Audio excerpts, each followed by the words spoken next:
All right, good morning. I'm going Good to morning. introduce myself to the people who are going to be listening, but this is the first time you and I have met in how many years? Since 2018. Okay, so that's 4 years. No, 2008. I am sorry. Yeah, I 2008. was So going to say, I thought it was longer 10, than that. 11, 12, 13 years. I'm bad at math. No, that's okay, good. Me too. I was going to get out a piece of paper. Okay, so before we start, I would like to do a little introduction and say that you called me some 12 or 13 years after your surgery, and you have a serious problem, and I asked for your permission to share your experience and my comments on it because I think it's potentially serious, and I'm going to show you some medical literature that actually people have lost their lives with this when it was mismanaged. But with, I think, a few simple things, it can be prevented, reversed, and in worst cases, it takes a short operation to actually undo the MGB. And that's really easy to do, and we'll talk a little bit about that. But this is a long introduction to get to what I'd like to say, which is I want to express my thanks that you're willing to share your information and talk about it, because I believe there are people who've lost their lives around the world because it's unknown that what the problem is and how to manage it. And so let me stop and do a short. First of all, may I have your legal permission to go ahead and share your information on this and the subsequent videos? Yes, you do. And again, thank you, because I believe your willingness to share that might help in getting a physician or a patient to be protected from a terrible and tragic outcome. That's what I want. Good. All right. Well, thank you very much. So I'm going to do a little introduction, and as many people who know me, that I'm going to start by talking about myself. So we may need several videos to go through all this, but the history of the mini-gastric bypass is now we've been doing it for 23 years, and it was viewed with a lot of skepticism at the beginning, but now we know, and you can document by going on Facebook, you can talk to thousands of MGB patients. In my own series, it was about 6,000 people that I operated on, and now we have patients who, even up to 20 years after their MGB, are doing great. When you ask a man about something, especially about himself, he has a tendency to occasionally exaggerate. I mean, always. And in this case, surgeons around the world tend to have an overly positive view of their results. So when I say the MGB is doing well, you could be skeptical. But one way to test that is to go to talk to hundreds or even thousands of MGB patients who have had good results over time. But that doesn't mean that it's perfect. And what we're going to talk about in your case is something that's potentially serious and something else which is important. And so I'll stop, and I want to bring up this very important topic. When I did the first MGB in 1997, there was one person doing MGB on Earth. And now I'm really gratified that it's all over the world. So thousands of surgeons are doing it, and tens of thousands, hundreds of thousands of people are getting the MGB. And that's good because we have lots of studies with good results. But the bad thing is that there are some studies where they've had bad results. And what we think is that some of the surgeons who are adopting the surgery are doing it with techniques and management post-op where they're not familiar with all the details. And that's one of the reasons I asked you before we started the video if I could have your permission to talk about it. And that's why I'm taking the extra time to delay getting right into your problem to explain why we're doing this as a video and why I'm intruding into your personal history, because I think it's potentially going to save lives all around the world. And that's something we don't get to do every day. So that we hope that in our discussions for your issues, there'll be advantages for others. Now, let's give a couple of examples. some patients after MGB have been reported to get reflux symptoms. And that can happen with anybody. In fact, around the United States, one of the most popular medicines is what are called proton pump inhibitors or antacids. And in fact, up to a third of populations in the United States that have been studied are having reflux. Now, in my series of 6,000 patients, in Dr. Kular's series, who is from India, who I worked with for many years, the incidence of reflux requiring surgery is, in my case, 0. And in Kular's cases, in this past 2,000 cases, he hasn't had any. On the other hand, there's a study coming out from Australia where they're now very popular in doing the MGB. They've had almost 1 out of every 10 people who had their MGBs there getting MGB surgery revisions because they have reflux. So the worry we have is that if you do things right, technically at the time of surgery and manage people, you can protect them from the occasional complications. So that's where we're going today. Now, I'm going to share my screen and show you 2 studies of patients who suffered from severe malnutrition, low albumin, liver dysfunction, and a few actually died. And that's what we're going to talk about in your case, because I think I don't think I'm giving anything away to say that you've had some low protein, you've been in the hospital, and you've seen a lot of doctors, and they've said, I think, to quote, one of your doctors said, well, this can't be related to your MGB. And I'm going to say it is, and we can probably fix it without surgery. But I'll mention one more thing before I go to this, which is the MGB has at least one really good feature, which is you can undo it in about 20 minutes.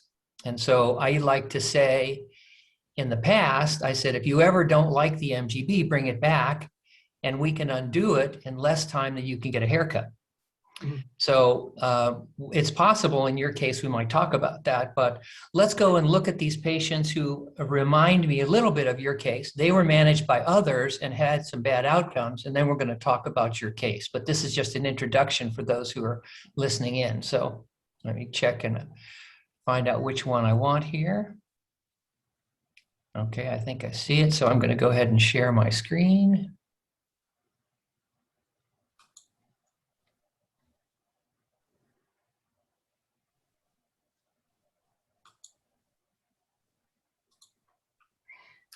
Okay, so this is, I think you can see this. It says protein calorie malnutrition requiring revision surgery after 1 anastomosis, or also called the Mini-Gastric Bypass.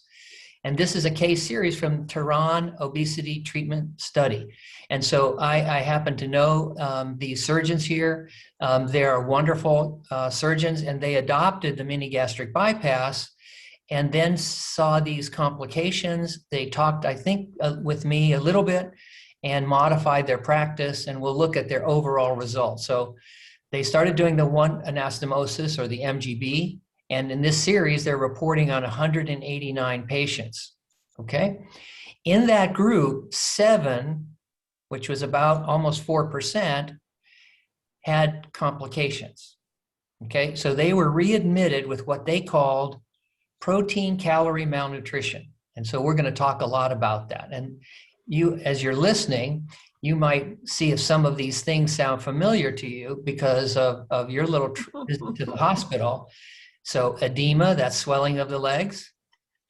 Yep. Fatigue. Not now, but before. Yeah, fatigue. Yeah, that's right, definitely. right, before. Excessive weight loss. Definitely. Hypoalbuminemia, I think we've already talked low albumin. Yep. Anemia. I don't think I was ever anemic. Nobody All right, ever said that, but who knows? That's good. All right, good. And now here's what they said. The very first case before this study was, let's see, published in 2019. They had a previous study where they had 1 or 2 patients who had these findings and they passed away. And they were treated with intravenous feedings because their diagnosis was, oh, they have malnutrition. That is, they're not getting enough food, in short. Right. So if you come in and you have not enough food, their solution was, well, we'll give them food. And they had 2 people, if I remember right, or 1 or 2 people who passed away from their MGB. And so, you know, there was discussion, there's still discussion. They're saying, look, MGB is potentially dangerous. And of course, what I'm going to say is, of course, it's dangerous, especially if you're not clear on how to manage the problem. So in this case, they talk about out of the 189, 7 people got this problem, which they're going to call protein calorie malnutrition.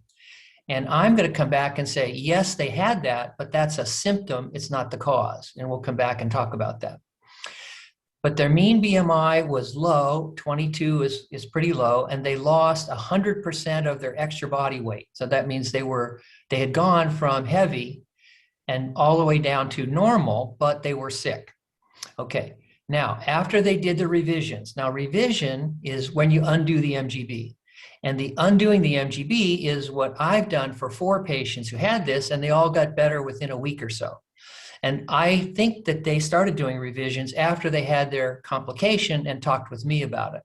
But I don't remember it exactly. But at the time of revision, okay, after revision, 1 patient developed progressive liver failure and died. And we like to say expired instead of died, but it's tragic and terrible. And another patient developed bad liver problems, but recovered. So one person, that first person, that they were courageous enough to talk about. In other words, when a patient has a complication, oftentimes they bury it. And well, that's sorry, I didn't mean to say bury it. They cover up their deaths and complications. But this group was very courageous and spoke about their first death. And I pointed out that it's very easy to revise an MGB. And if they're sick and have this, my experience has been do a revision. And that's what they did in these 7 patients. And one of them, the first one, I think, which they treated with food, they give intravenous feeding. And that patient is the one who passed away because the revision was delayed. So this is the problem. Okay, now what they said is that this is dangerous, and they thought the problem was the total bowel length bypass. And we're going to come back and talk about that. So the idea here is that your problem and other people's problem is if you bypass too much, you starve, you get protein and calorie malnutrition. And the treatment is to give you back your long gut. And that does work, but we're going to explain a little bit more. So one of the things that, if I ever let you talk, there's only a 50-50 chance of that. One of the things we could do is you could say, oh, just come on down, we'll fix it.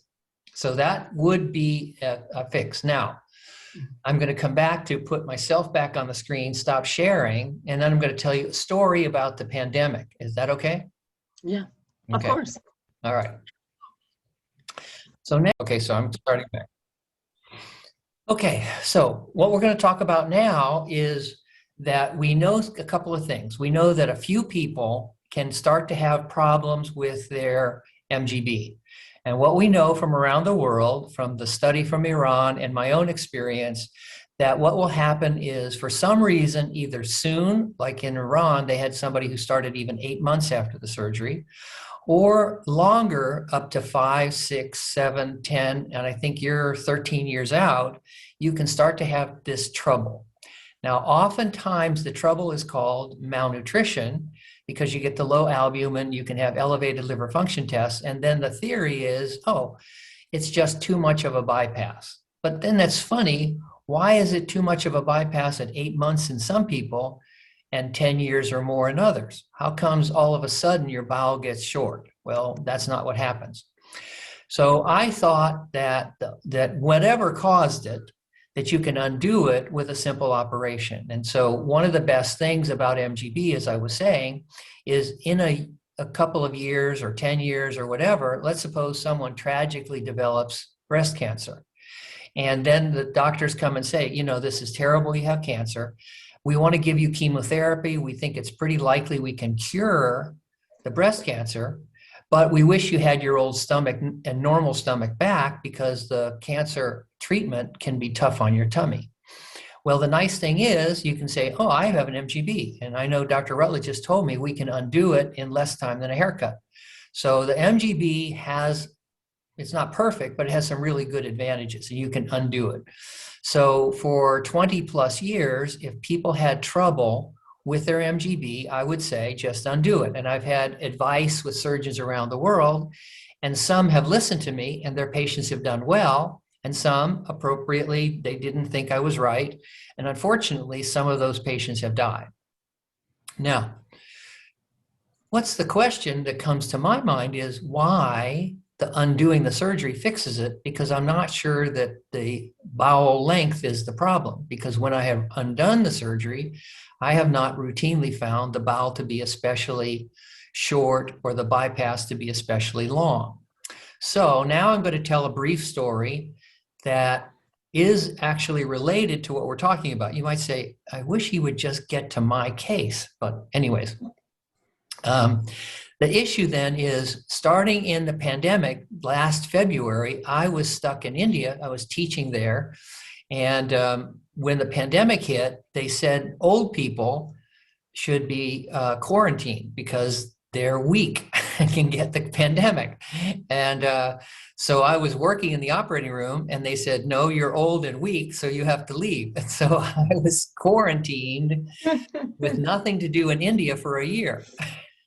So I started doing research, and I researched my 3,000 MGB patients who had filled out a survey form for me, and I canvassed Facebook for more patient results.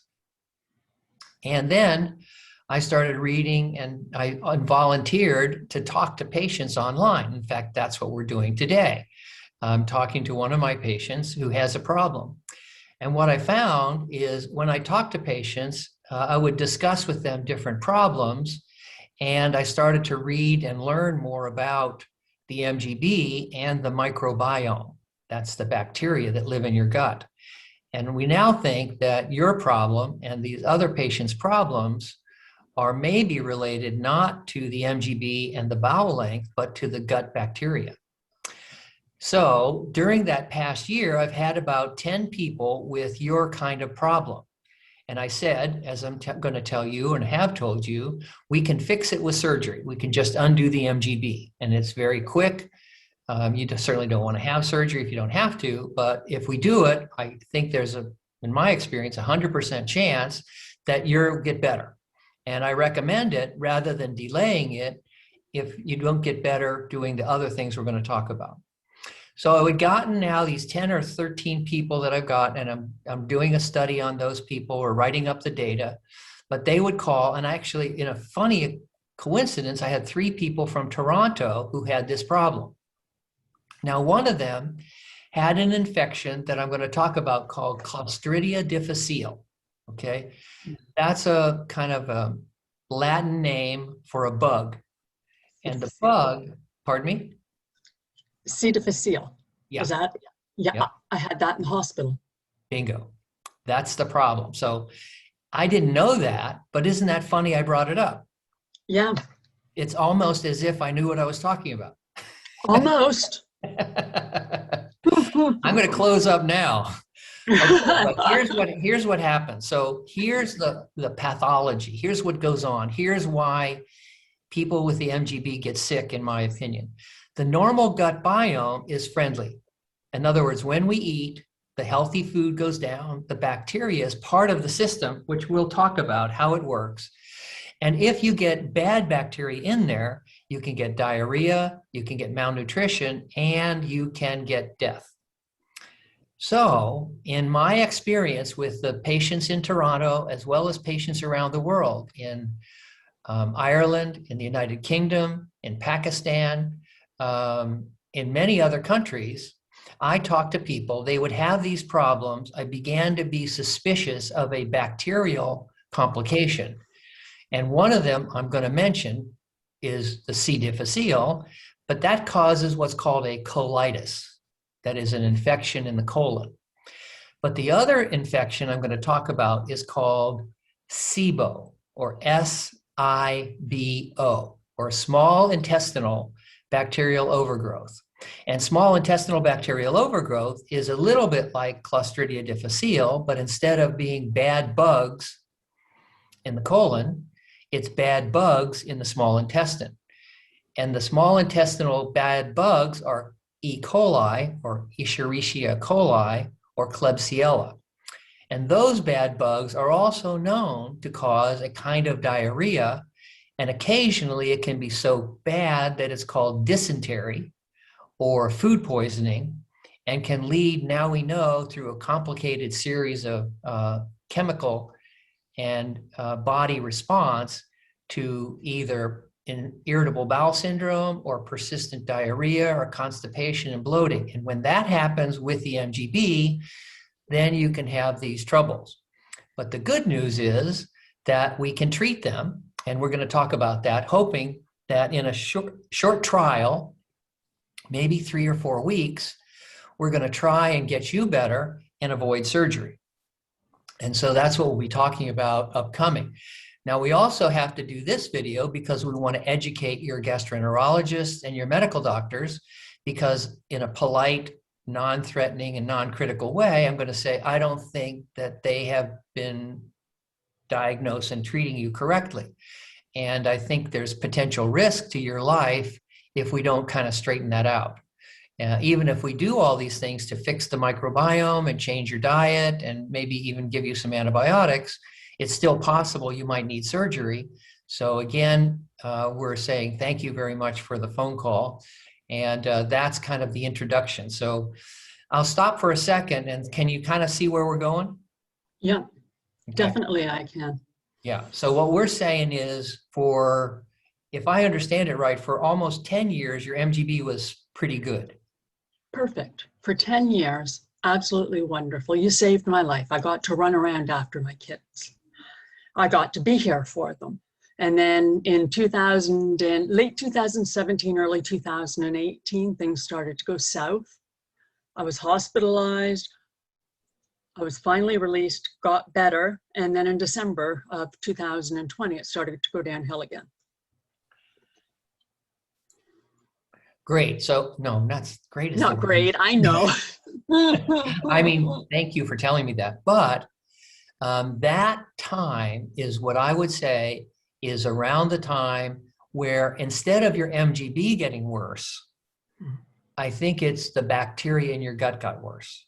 Yes, definitely. And what I'm going to suggest to you is we know how to fix that. But let me go back and ask you, when did they get the diagnosis of Clostridia difficile? I was hospitalized in 2017 in about March. And while I was in, I contracted C. difficile. And it was really bad. Yeah. Okay. And so they put me in isolation. Yep. Okay. So that same kind of problem is what's going on now. In other words, when you had your trouble and what you have now is a damage to this amazing thing, which I'm going to talk about if I have your permission for a second, called the microbiome. The thing that is interesting is the first time I was hospitalized, it was for hypothyroidism, and everything seemed to follow from there. So if I was in there for hypothyroidism and got C. difficile, no? Okay, I'll shut up and let the doctor talk. No. I think that they saw you. They did not understand it was a microbiome disease, because it's only now that it's becoming more recognized. And in fact, I didn't recognize it until I started talking to people in the pandemic. And we're going to talk a little bit about that. So if you have somebody who's sick, you seek a diagnosis. And so many people have treated MGB patients, and they said the diagnosis is short bowel. That's mine was idiopathic. I know, but that's right. But the beginning, they said it was thyroid, but it wasn't thyroid, and it's not idiopathic now because this idiot has figured it out. Exactly. I'm going to edit oxymoron. I'm going Rutledge an idiot. And the That's moron is speaking. Yeah. So I apologize. Yeah. So what we think now is that what happens is that there is a magical part of us that we have never thought was very magical or even worth talking about, which is our poop. Yep. I can tell you lots about my poop, don't worry. Good. I'm sure the listeners are excited. I'm glad we turned on this. I've had more poop tests than I've had blood tests. Good. We're going to ask about them, but Mhm. when the gut bacteria is modified, then we have dis-ease. Or so what we're going to suggest is that your poop tests are going to be important for us to see if we can help without having to undo the surgery. So, so now about 5 years ago, if I understand it right, you got the C. diff when you were in the hospital. 2018, so 2.5 years ago. Okay, so let's be It precise. started out with edema at the end of 2017 and just built. Right.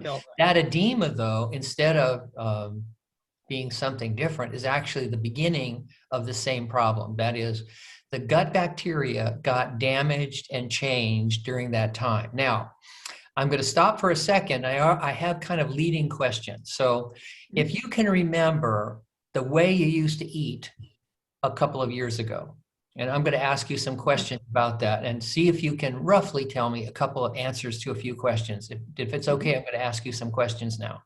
Sure. Okay. And I'm hoping for certain kinds of answers because that will help me think that I've got the right diagnosis. So if you don't answer correctly, I'll guide you to give the right answers. I'm sorry, that's not. That's so okay. If You tell me what you want me to say and I'll say it. Wait, I'll pause the video and I'll tell you what I Yeah. want you to answer. Okay, so if you think back a couple of years ago, maybe you were in the same job or in a different job, or have things changed in your business? Not much. I pretty much That's okay. Yeah. Okay. Yeah. Not Okay. much. So good. So on average, back then and maybe even now, what time would you wake up in the morning usually? About 8 o'clock. Good. Okay. And usually, roughly, what time would you go to bed? About 11. Got it. Okay. And when you wake up, usually, what would be the usual time when you'd first eat or drink anything? Within the first half hour of waking. Okay. And what would you have? I might have some eggs, or I might have cereal, or I might have some yogurt. Trying to think what else. Or Good, maybe, but that's some okay. yogurt with granola. All of those are wrong. And we're going to come back and we give you the therapy. But that, in my experience, those kinds of things, and we'll talk about them, they don't sound bad. Those things can damage the gut microbiome. Okay. Okay. Now, after that, you've had the eggs or cereal or yogurt for breakfast. What would you have to drink usually? Coffee. Okay. Water and coffee. Okay. And the coffee would have milk and sugar, or what would it have? Of course. Okay, so all of those things are wrong too for your microbiome, and we'll come back and talk about those things. And we're going to give you some guidance to try and get better. But this is good that you had that. And would you say you're eating similarly now? Yeah, but less. Okay, that's because fine. of the nausea. Okay, but that's even worse. But that's good because we hope we can find something. It's bad because that's probably contributing, in my opinion, and we'll explain this later, to why you're sick. When I first got sick, and I contacted my GP, she put me on a no meat, no dairy, one other thing for like 2 weeks. And it didn't make a difference, but probably because it was only 2 weeks. No, not necessarily. We'll go back. We'll talk about that. But Okay. That's interesting because we might do something a little bit similar. But depends on what when you went on the no meat, no dairy. What would you have for breakfast instead? Quinoa. Okay. I would have non-dairy yogurt. Okay. She put me on probiotics as well, which I'm still on. Mm-hmm. I can't even remember now. That's okay. Well, anyways, we'll keep going. So before that and after that, and I agree with your GP, and we'll come back. I think they were on the right track, but didn't quite hit the ball out of the park, so to speak. Okay. So, okay. Now, then after breakfast, when would you usually eat again? Depending on what I'm doing, usually around 12:30 or 1. Okay. Or I'd forget, and it would be 3 because I'd get involved in something. Okay. I have to admit, Short answers. We have a lot of questions to go through. Okay. So frequently it would be around lunchtime. Mm-hmm. Okay, and your average lunch then in the past or now, or what would you usually have for lunch? Cheese sandwich, soup. That's bad. That's good. Okay, and what kind of soup? Canned soup? Of course. Okay, and what kind tomato of soup? or chicken noodle. Okay, good. All right. All those are relatively bad choices, so that's okay. All right, good. So that's lunch. That's good. But bad choices mean that we have Mhm. the potential to fix them. So we'll talk about Exactly. that. Okay. Exactly. So that's the other thing. I can interrupt for a second. Many times Mhm. when I'm talking to people and I say bad choices and things like that, they'll start to say, "Oh, I'm weak and I can't make good choices." And so this is not the case. Don't say that about yourself. It's not that. We're saying they're bad choices, but we've all been taught to make these choices. So we're going to come back and talk about that, but it's not you, it's me. So wait a minute. I mean, It's so me. yes, right.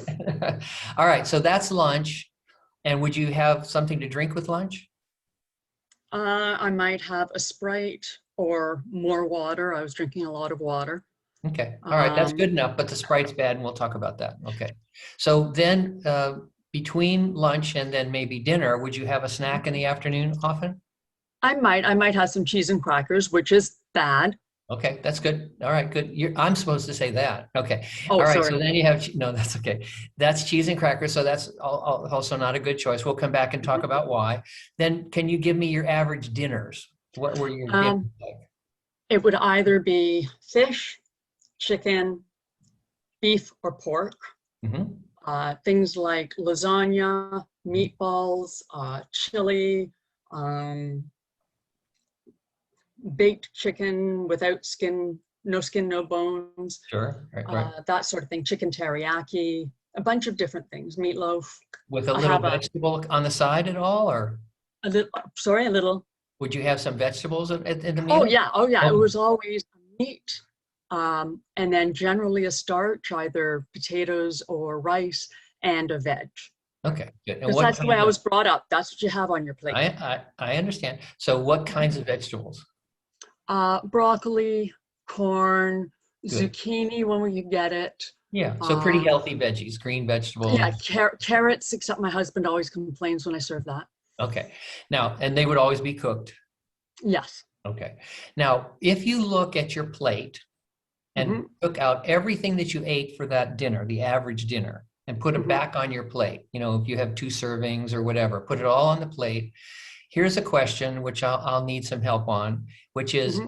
if you estimated the size of your dinner based on the dinner plate. Now, we could imagine that you would eat a full dinner plate, a half of a dinner plate, a quarter or an eighth, or two dinner plates. On average, back then and now, how much of a dinner plate does your usual dinner make up? Before I got sick, about half of my plate. Uh-huh.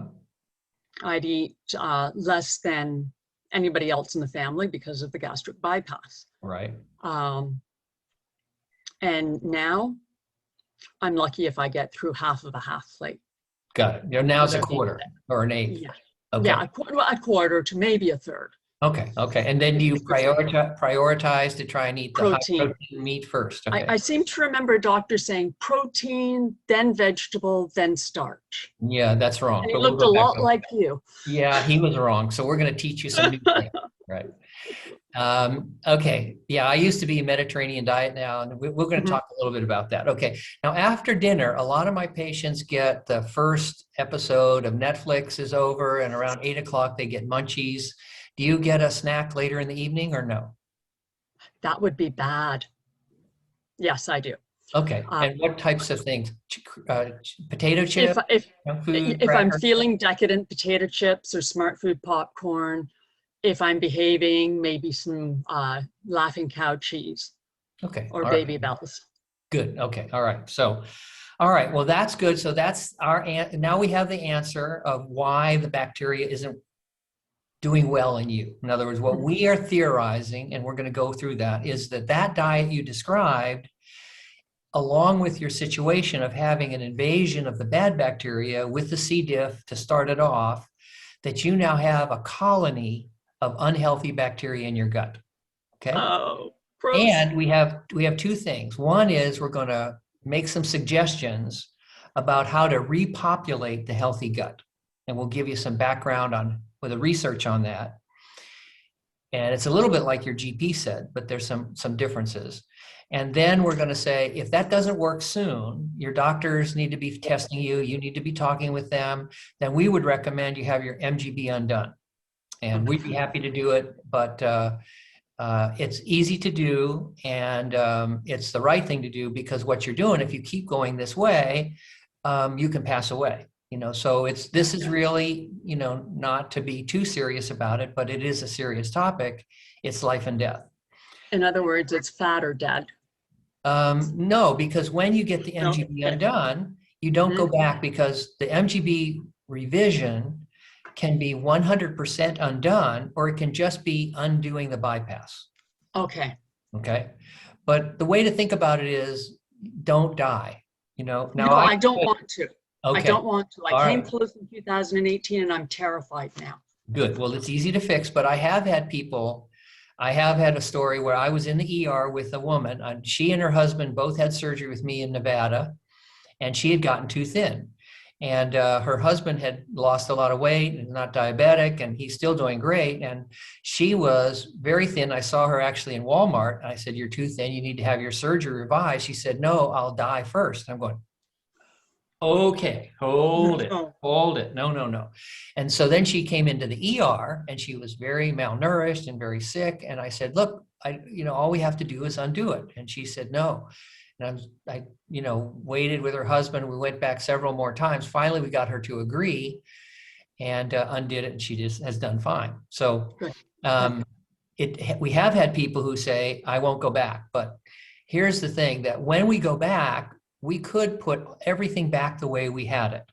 But what we have done in all the patients so far is we just undo the connection to the bypass. Okay.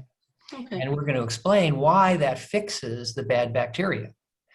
So I'm going to mention, for the doctors who are listening, it's something called the blind loop syndrome. Okay. And so if you want to Google that later, the blind loop syndrome means that the bypassed bowel becomes a home for bad bacteria.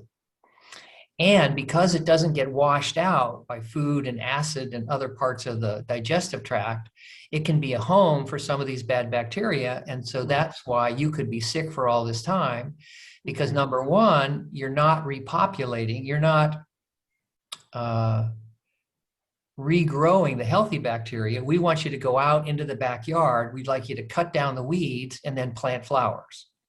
And right now, you're full of weeds, which I think is a polite way to say what you've got. Bad bugs. Bad bugs. And your doctors have tried to do some of the things, but I think that there are some other things we can do. And are you right now on antibiotics of any kind? No. Okay, no. So we're gonna discuss the drugs rifamycin, Flagyl, and neomycin, which maybe you have. Did you get antibiotics when you had the C. diff? Oh, I'm sure I did. Yeah. Okay. All right. Well, we'll talk about that. So, what's going on? What's happening, and how do we fix it? Well, first of all, we have to explain that we know a lot of things about people who aren't you. In other words, just people wandering around, some people get sick, okay?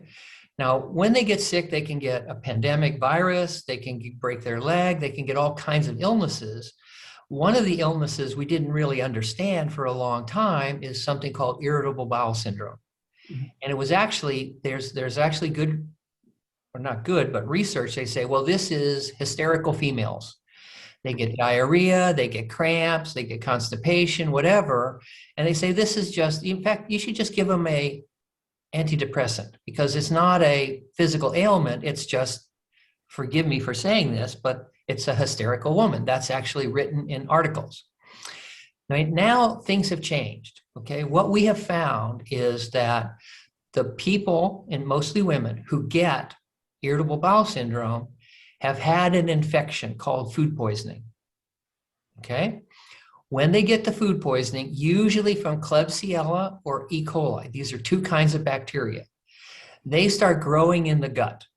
And when they grow in the gut, the body reacts to them, and it has a toxin that the bacteria put in to cause some of the problems. Now, here is the toxin, which I always get wrong, but it's called cytolethal distending toxin B, or CTDB.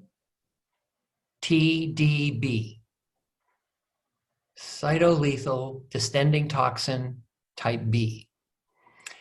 This it allows the bacteria to start to take control of your gut. And when it takes control, it lives a happy life, but you are not happy. Then your body recognizes this infection with the bad bacteria and it responds. We call out the civil defense, the National Guard, and they create antibodies. They say, da, da, da, da, da, you know, the cavalry comes. Yeah. And so we have da, da, da, da, da, da, da, da, da. Okay. All right. Oh, what are you drinking? Almond milk, Carnation Instant Breakfast, frozen yogurt, and protein powder. No more protein powder. All of that. Water?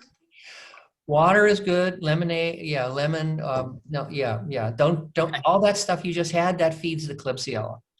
Okay. Goodbye. Yeah. So, and we'll come back. We're going to give you more detail, but I prefer you didn't do it right while I'm talking to you. Yeah. I mean, you could say, the heck with you, Dr. Rutledge. I'm going to do what I want. But that stuff, protein powders in particular, are harmful. And what we want to do, we're going to talk about in a few minutes. But first, I'd like to explain why you're having the trouble. Okay. So when you get the infection, the body responds to the infection. They see this cTDV, and then they create antibodies. But then there's something bad that happens, which is, you know, that antibodies, they say, this is the bad guy, and here's the antibody. And it creates a match, so it grabs a hold of that protein, all right? But now we have this thing, this is the antibody wandering around inside of us. Now, here's the bad news. This guy finds somebody else that it matches to, and it's called vinculin. Vinculin. Vinculin is what makes our gut work. It causes the contractions in the gut. And so when we get the antibody to vinculin, instead of helping us, it starts to screw up the gut. Now, the bacteria like it, but it's not good for your health. It's not good for digesting and absorbing foods.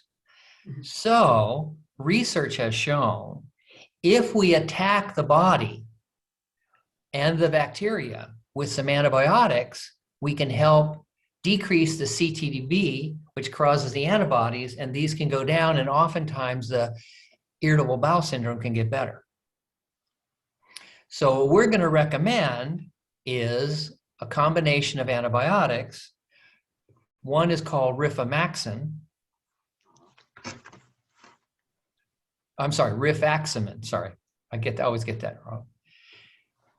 And we'll want a course of rifaximin. And we also may want to consider neomycin. And then we're going to need your stool tests, but we also may want to mention in discussion with your gastroenterologist, Flagyl, which is a short name for a big, long name called metronidazole. Okay? So we're going to discuss those with your gastroenterologist because we want to get you better without surgery. Okay? Yeah. Now, so what's going on is basically you kind of got stuck with the C. diff or whatever, but people don't have to have that. They can just be sitting at home and get an infection, get this bacteria. In other words, they go eat at a place or they get the wrong foods or whatever, and then it destroys or interferes with the gut bacteria. Okay. But this happens to lots of people every day, but then their gut bacteria comes back. In other words, instead of growing weeds forever, gradually the healthy weeds come back, okay? You haven't had your healthy weeds come back because what you just showed on camera is you're poisoning the healthy foods. And so we're going to go through your diet and we're going to make some suggestions, okay? Mm-hmm. But I'll tell you ahead of time what we're going to suggest. We're going to suggest basically that it's less meat, less dairy, and less eggs, like your GP suggested. But we're going to suggest some other things to make sure that you replace them. And I think that what you replace them with may have not been perfect to seed the garden. We want to grow flowers down in your colon. That just sounds like an odd way to say that. And that, along with the antibiotics, will be our effort. And we'll see if we can get everybody on board, the gastroenterologist, your GI doctor, and then hopefully we can avoid surgery. If all those things don't get better and your proteins and all the rest of that don't get better within several weeks, then my recommendation would be to have relatively urgent revision of your surgery. Okay. Okay. So you kind of see where we're going. Mm-hmm. Okay. Now let me tell you that we can look at your gut bacteria and we can find which guys live in there. I mentioned that there's some guys, some bacteria named E. coli and Klebsiella. There's also big groups of bacteria, and the number of bacteria and the kinds of bacteria that live in your gut are so unbelievable. It's like trillions and trillions of bacteria. Mhm. And the good bacteria are certain genuses. That says they're brothers and sisters or cousins. And the bad bacteria are also brothers and sisters. And we can find people who have good or bad bacteria or less good or less bad by what they eat. So if you eat meat and beef and cheese and chicken and dairy and eggs, it grows the bad bacteria. Okay. Okay. Now, a lot of people say eat protein, but protein especially has different amino acids, and the protein in plants better for you in growing healthy bugs, and the protein in meat has branched chain amino acids and a particular amino acid called methionine. Now, methionine is an amino acid that has sulfur in it, and so have you ever smelled rotten eggs? Oh, yeah. That's sulfur. And that's a chemical that grows bad bacteria in the gut. So we don't want that in the gut. No. It's not the end of the world, but right now, your garden is messed up. So my suggestion is we're going to ask for you to do 3-4 weeks of eating healthy. Sure. And so one of the things when I talk to people, I recommend that after we're finished, if I have your permission, we'd like you to go out and take pictures of your freezer, your refrigerator, and your cupboards, and then take all the crap out. But Okay? what are my kids going to eat? Well, wouldn't it be tragic if they had to eat healthy for a month? It would be horrible. I know they will bark, but on the other hand, Yes. what if you wanted them to grow up healthy? And Yeah. not be fat and not have diabetes and heart disease and cancer, et cetera. So Yep. you don't have to I do understand. they don't have to be healthy forever. You could just do it as a trial. But my suggestion is, well, that of course they'll bark, but that's because they've been addicted to these chemicals, and the companies that sell us those stuff are the same companies that sold the cigarettes. And Probably the only good thing that we're doing is that we're gluten-free because my husband is gluten intolerant. well, I won't comment on that. So, okay, anyways, Okay. we'll keep going. All We'll right. come to that later. So what we know is that we can help make you better if we eat healthy foods. And I'm going to go through that. I'm going to tell you one long story about oatmeal. Oatmeal? Oatmeal? Yeah. Yeah. My husband eats it almost every morning. Well, probably not the right kind. I'll explain that too. Okay. Now, have you ever seen the plant wheat? Yes. Okay. Have you ever seen a donut? Oh, yeah. Notice the difference? In other words, both are made from wheat. One is wheat flour and one is wheat, okay? So we're going to come back and talk about why oatmeal is not always oatmeal, okay? So, for example, Cheerios is made from almost all oats, but those Cheerios are made from the highly processed wheat. The germ has been ground away, the outer core, all that stuff. So what you have instead is sugar cane and sugar beets are different from sugar. And in fact, there's another example, which is the coca leaves, which have cocaine, were actually chewed by natives for many years with no problems. And now cocaine, you don't want to choose that by itself. There's actually nicotine in green peppers and red peppers, but that doesn't cause addiction, but cigarettes do. So again, when we talk about oatmeal, we're going to discuss it, but we're not talking about oatmeal because remember, there are different kinds of oatmeal. And we fear that part of your damage, part of the bad disease that's spread over the entire world of obesity and diabetes, high blood pressure, heart attack, and stroke is related to highly processed foods. So they get processed and that damages us. Yeah. And the MGB is designed to interfere with that, so make some of those foods less palatable. But after years and years of eating them, even the MGB has to declare they give up. So what kinds of oatmeal? Well, there's instant oatmeal. Mhm. That's not oatmeal. Okay. Dino eggs. Okay. There's instant oatmeal. No. Then there's oatmeal. No.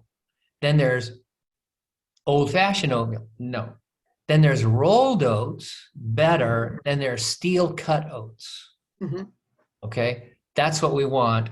There's even something less processed. It's called groats, Groats. And what that means is the actual package that the food comes in, like went from the maker, the Mhm. guy who invented all this stuff in the Garden of Eden. Yeah. That's the way we want it. Okay. If we take wheat and make it into a Pop-Tart, that grows the bad bacteria. Okay.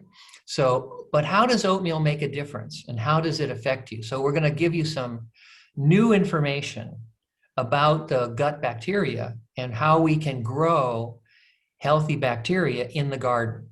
So first of all, if we eat oatmeal for breakfast, and again, not instant oatmeal, not Nope. with sugar, not with milk, not with artificial sweeteners, but oatmeal. So that would be steel cut or groats, microwave water, and we'll come back and then what else you can maybe add on it a little bit.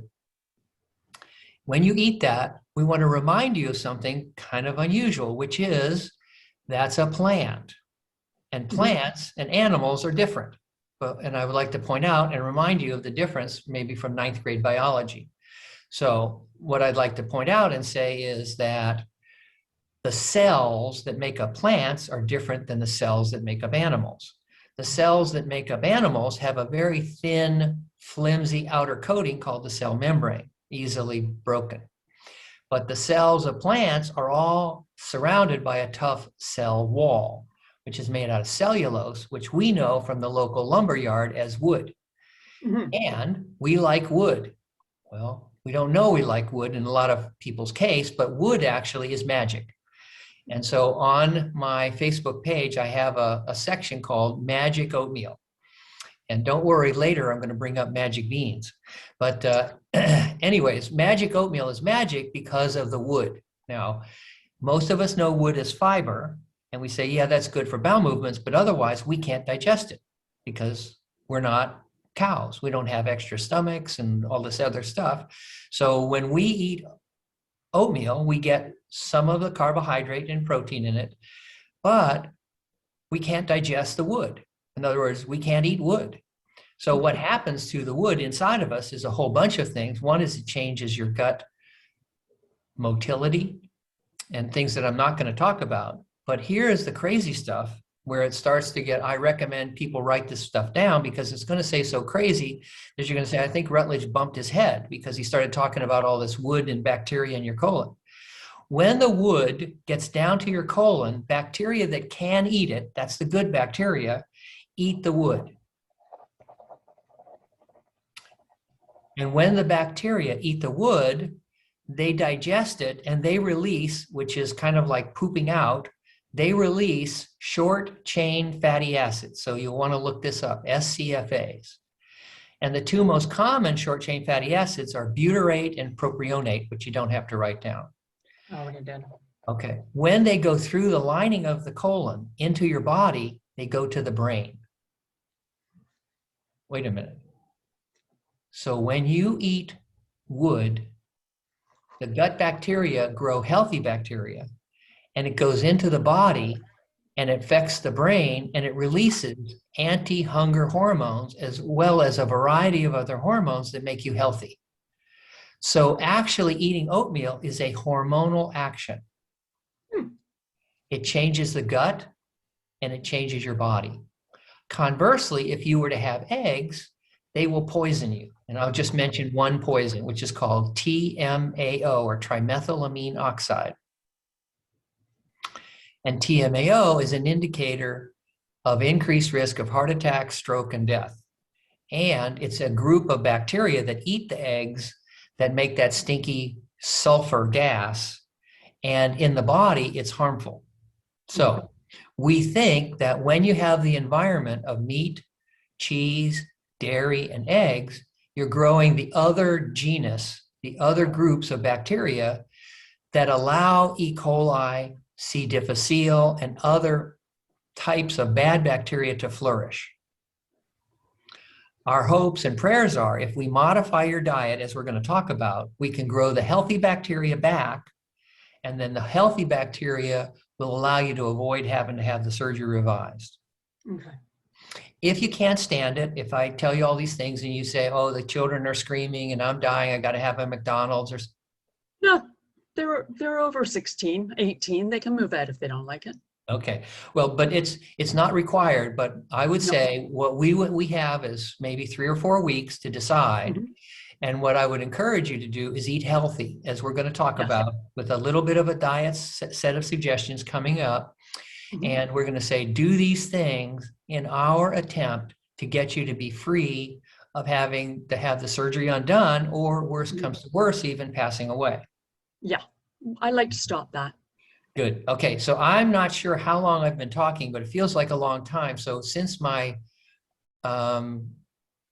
video recording on Zoom is only allowed to be an hour at a time or 40 minutes at a time, I'm going to go ahead and stop here, and then I'll call you back and we're going to talk about what I'm going to recommend that you eat, if that's okay.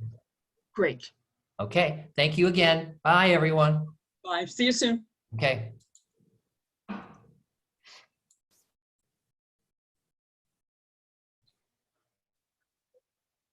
All righty, so we're back, and I'm embarrassed. I seem like I talk all the time when I'm talking to patients.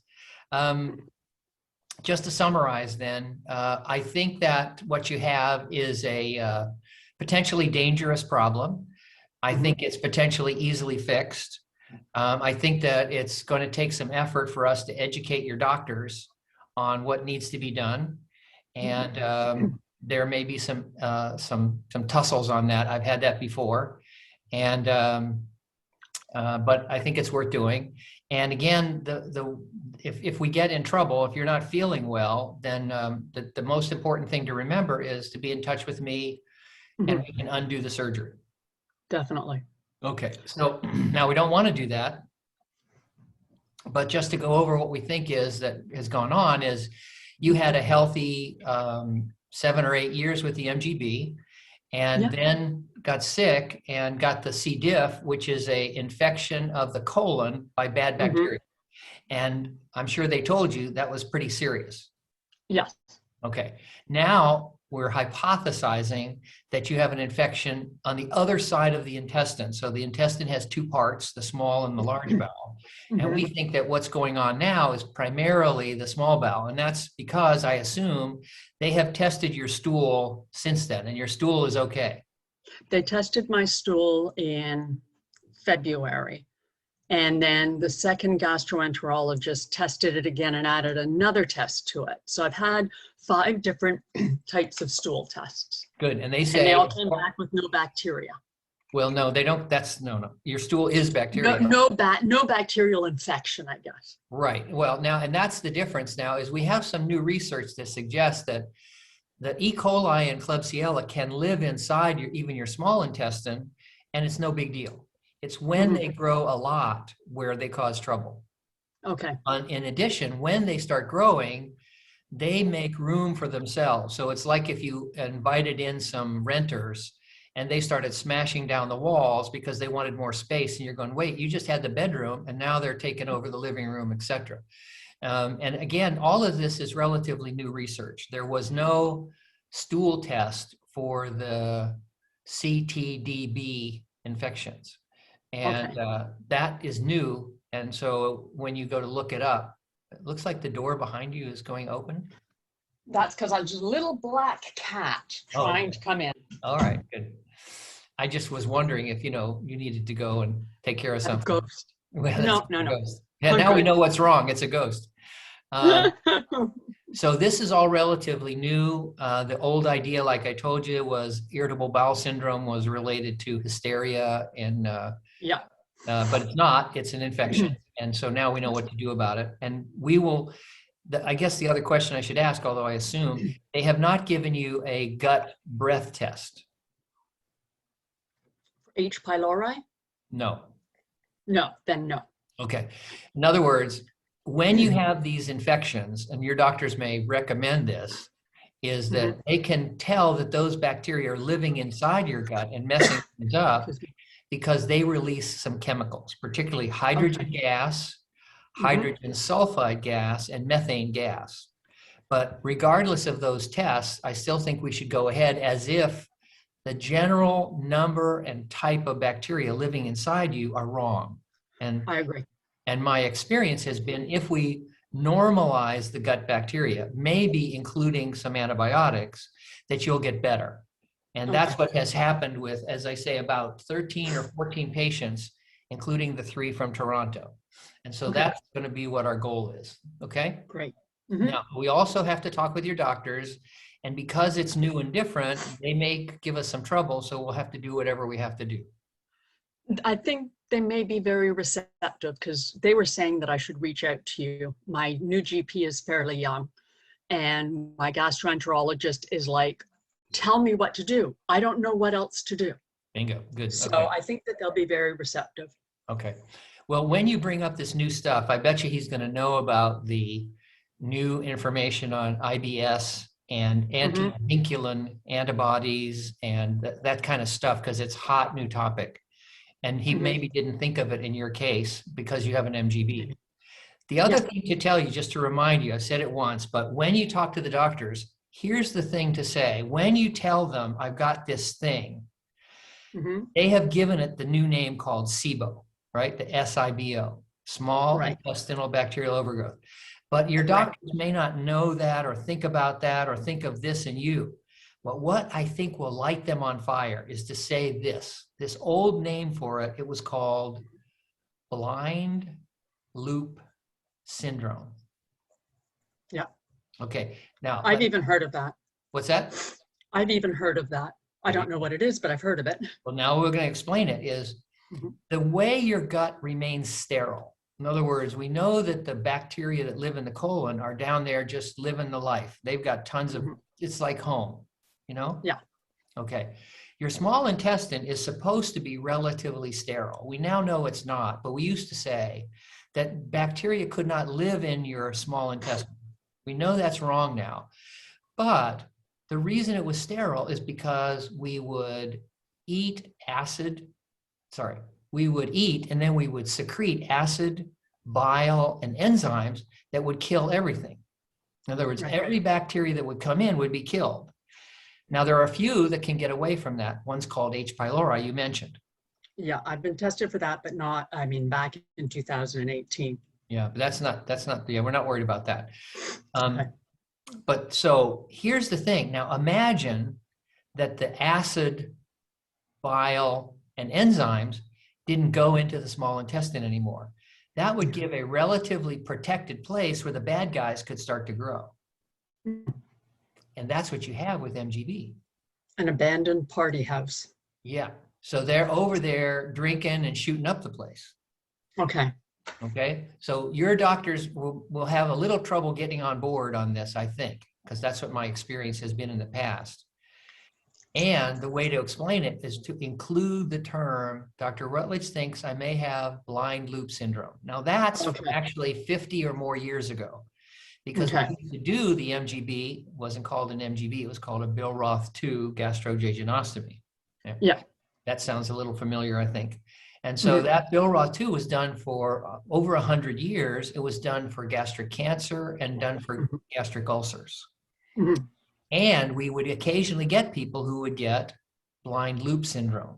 And they would get, wait for it, what you have. Sick. Exactly. But not sick in a certain, they get sick in a very specific way. And you see, maybe your doctor is familiar with this from reading his textbooks in the past and not familiar with the new SIBO stuff. So I would use both terms with him and explain. You may even take in a picture of the MGB and say, he has seen it. No, but listen, just take a breath and don't interrupt. Let me finish a whole sentence or a whole paragraph or an hour. Anyways, when you take the picture, you hold it up and say blind loop, and then he will go, oh, because they're struggling. They're saying idiopathic. oftentimes the doctor who makes the diagnosis of idiopathic is the idiot. Okay, not to be critical of your doctor because this is a hard diagnosis, but when they say idiopathic, they're saying we don't know. We know. Yes. You say it's blind loop. They go, Mhm. oh. So then what we're going to say, we're going to try and replace healthy bacteria in here. Okay. Okay. And we can do that because we know now more about the microbiome. Okay. Okay. So ready, set? Mm-hmm. It's therapy time. Okay. Now, what medicines are you taking? Hold on just a minute. Uh-huh.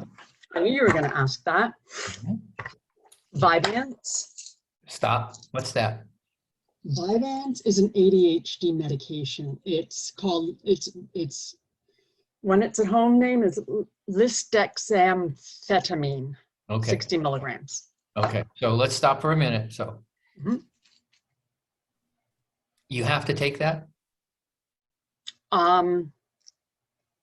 If I want to have focus and function, yes. Okay. Well, But it is a medication you can take a holiday from. Okay. Well, let's come back. Here's the thing. The other drugs that we take these days can affect the microbiome. And so Right. what we want to do is look critically. When we want to make you better, what we want to look at is what you're doing now. What you're doing now has made you sick. Now, Yes. just because a crowd has formed around a murder doesn't mean that they all committed the murder. But No, exactly.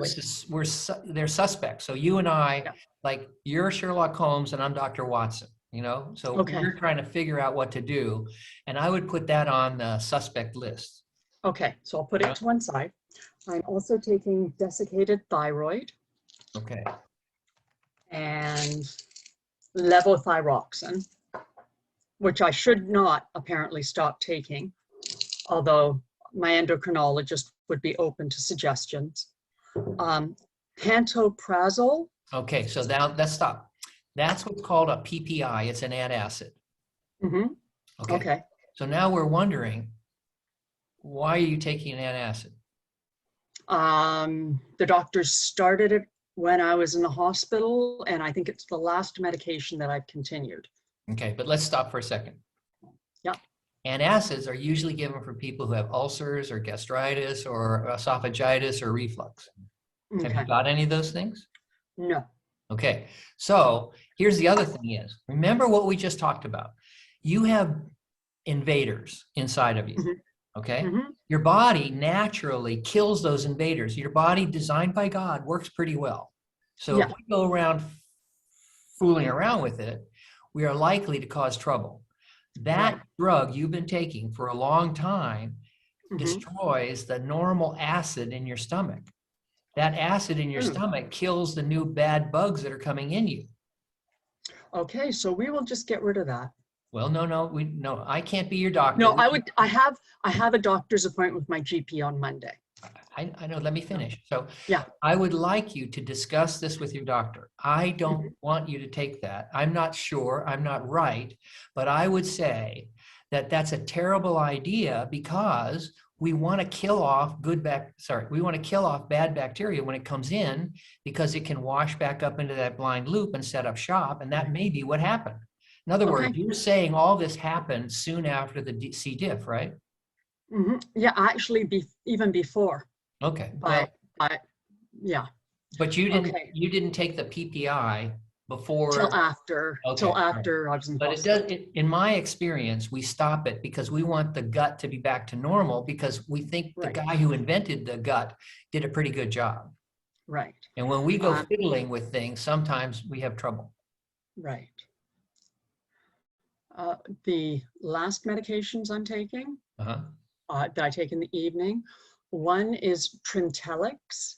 It's for borderline personality disorder, alongside, I forgot the name of it now. And I take 0.375 of Zopiclone.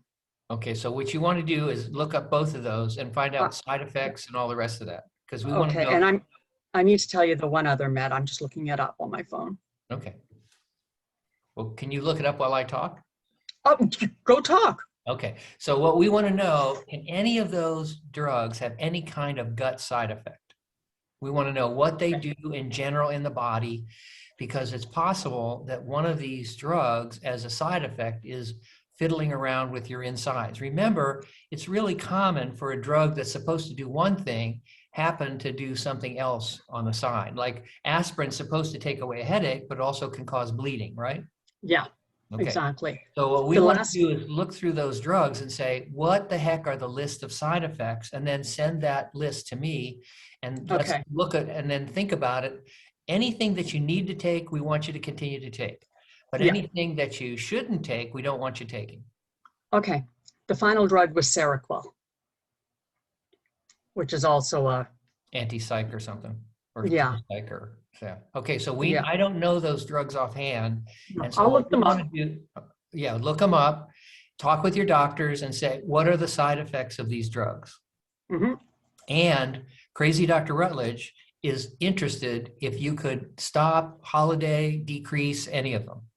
Okay, Okay, don't do any of that just on my say so. no, Yeah, but talk with them and say, do I really need this? Have you really seen a benefit? Have I seen a benefit? What is the specific reason for this drug? Here is the okay. deal in the United States, not just your doctors. Mhm. Everybody gives drugs and nobody stops drugs. Right. Okay, that's true all over the United States, numerous studies. Hmm. And sometimes that's a good idea because stopping drugs can be a problem. But on Hmm. the other hand, drugs can have side effects. And if one of those drugs is contributing to your problem, then we would like to say, just like we're in the middle of a murder investigation, these Hmm. guys are in the crowd standing around when Mr. Mustard was in the billiard room with the lead pipe. So we want to look at Right. all of these critically because otherwise we are going to have to do surgery. Exactly. Okay. All right. So do you take any supplements like pills or anything like that? Yes. Okay. Vitamin D3. Okay. Vitamin D, let's stop. Okay. This is brief. Mhm. So have you had a blood test that showed you had low vitamin D? No, Okay. Just for grins, have they measured your vitamin D? I have no idea. Okay. So put down, you're taking a pill. Now, that Mhm. pill is not a prescription drug. It's just a No. pill you found at the grocery store. Well, it's something I read up about with seasonal affective disorder. No, no, time out, time out. Okay. But okay, let's see. First of all, in America, supplements are not well regulated. So if you Mhm. look in vitamin D tablets, there's only about 30% of the time they actually have what's on the bottle. Okay. Okay. Not only that, as you pointed out, your emotions can be affected by things other than what's going on in your life. It can be affected Right. by vitamin D levels Hmm. and something else that we want to talk about. Bad gut bacteria. I've been listening. Okay. Okay. How Now, about no, no, no, no, probiotics? no, no, wait, go No, back. okay, we're not done with vitamin D. Okay, Sorry. okay. Now, there is now dozens and dozens of articles that show people with high vitamin D are happier, Hmm. healthier, they die less often, they live longer, they have less heart attack, stroke, death, and osteoporosis, osteoarthritis, and hip fractures. Okay. So, scientists said to themselves, looks like vitamin D is good for you. So then they did the test. The test is controlled, prospective, randomized trial. Hmm. That is, they took hundreds, sometimes thousands of people and gave them vitamin D, and hundreds of thousands of other people, without knowing which is which, they gave them a sugar pill. And vitamin Right. D does not work. Okay. But wait, how can this be? Well, let's stop for a second. Where does God intend for us to get vitamin D? Outside in the sunshine. Do you go outside in the sunshine? I try to. Good. Okay. What I would do is I would do exactly as that pill is supposed to do, which is try to increase my vitamin D. The method of doing that, though, by pill doesn't seem to work. Okay. Okay. So that Yeah. means during your day, you want to be outside, whatever the safe time is. We don't want you to go and be naked in the sun for 24 hours a day or anything like that and get That sunburned was in cancer. that was when I was a teenager, not I anymore. know, I'm with you. Saturday, you go to the beach and get burned and have baby oil, right? As the, yeah. Mhm. Okay, no, no, no. Okay, also, there's another issue, not vitamin D, but sun makes us healthy and happy. So going out in the morning sun in particular for a walk, because healthy walking also raises emotional levels of the chemicals in our brain that Yeah. make us happier, serotonin and dopamine. Yeah. So instead of taking a pill, which has only a 50-50 chance, a flip of a coin of actually having vitamin D and nothing else in it, Okay. I suggest that you discuss with your doctors that we desperately use the time period around the peak of sun in the sky, so around Mhm. noon to 1, which you're Mhm. out there as unclothed as is reasonably possible and still being not a Not get arrested. yes, ma'am, exactly. Because you want Got as it. much sun on your Mhm. body as you can. So Okay. that sun is your ticket to potentially your to improving emotional well-being, and Okay. that is critical. Now, the Okay. second thing, as far as the taking things to make you feel better, okay, what they found is all those good bacteria, when they're in the gut, humans and mice are happier. So they can measure depression, okay? Mhm. They can measure irritability, they can measure anxiety.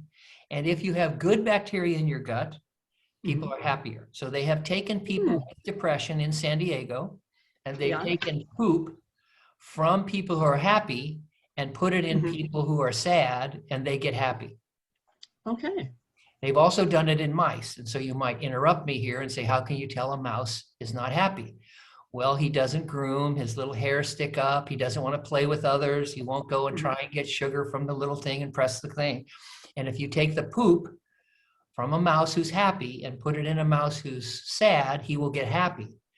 But after a period of time, because he's eating the bad food, the Mhm. gut bacteria will change back to the unhappy bacteria and you'll be sad. Right. So in our goal of making you healthy and not having to have the surgery again, the gut bacteria we want are the happy bacteria, and they Right. grow with the diet I'm about to explain. Okay. All right. Mhm. So vitamin D, good for you. Now, you might say, even though vitamin D tablets don't seem to have been very effective, maybe they'll help. Maybe I should take them anyways. And you have to ask your doctor about this. Or did you just start the vitamin D on your own? I think I started it on my own. Okay, well, that's not what Pretty we sure. want to do now. We'd like to kind of get, the big guns to make decisions instead of you Yeah. at home. So Yeah. ask your doctor to check your vitamin D. Now, if it's low, you might say, well, I'll take vitamin D just in case. But here's the thing. The vitamin D is your gas gauge. Mhm. Do you think it's good to just paint a full on your gas gauge instead of actually knowing that it's empty, because that Yeah. tells you you desperately need sun? Yeah. So you should do what your doctor says. My opinion Mhm. is we should be reminded that when God created us, he didn't make man and woman to live underground. We're not Right. designed to live in a cave. We spend Yeah. our days outside, and something else comes with being outside. It's called movement. So Mhm. if you just go outside, you'll find oftentimes you won't just sit like a lump. You No. could, but oftentimes we might end up walking or moving Mhm. around or gardening or doing Yeah. whatever. So those two things can make you happier and healthier emotionally. And then Okay. maybe some of those other drugs we might be able to taper or change or something like that. So all these things are going into our ultimate goal. Let's make you healthy, happy, and whole. Okay. All right. Okay. So that's the vitamin D story. I'll tell you one more story about vitamins. Do you remember Mhm. hearing about how great vitamin E was a decade ago or so? Yeah. Where did it go? Also, like vitamin D, vitamin E in your bloodstream seems good, but pills didn't seem to help. Big studies done. Okay. Remember B vitamins? Um, How yeah. did you want? Yeah, that doesn't help. But here's the thing. There was another vitamin called vitamin A, and I'll tell you this story, and you can Google this. And they found a lot of studies showed that vitamin A, people who had high vitamin A in their bloodstream, like this vitamin D story, they had less lung cancer. Okay, they have other good things. You know, if they have vitamin A in their blood, like their vision doesn't go bad and stuff like that. But the United States government, the Veterans Administration said, you know what? We have all these veterans from the Korean War and Vietnam War, and they are all smokers and they're all getting lots of lung cancer. Why don't we test to see if vitamin A is good? Okay. So again, they did 17,000 veterans in the VA. Half got sugar pills and half got vitamin A. No difference. At 8 years, they stopped the study. The vitamin A patients were doing worse. This is a multi-million-dollar study. Why did vitamin A pills fail to help those veterans? Because you're not absorbing it naturally the way your body is intended to absorb things? Close, but not right. The idea is vitamin A isn't it. Vitamin A tells you something, like vitamin D tells you something. What it tells you is that vitamin A comes from a chemical called carotene. And can you guess where carotene comes from? From carrots, and if you eat too many, you get orange hands. Yes, but you also don't have low vitamin A. Right. Vitamin A is not the critical factor for lung cancer. It's eating carrots. Okay. You see? Yep. We don't. I love carrots. Okay. When was the last time you had carrots for dinner? Not for dinner, but as a side dish. Probably 4 or 5 days ago, but we had them with roast beef.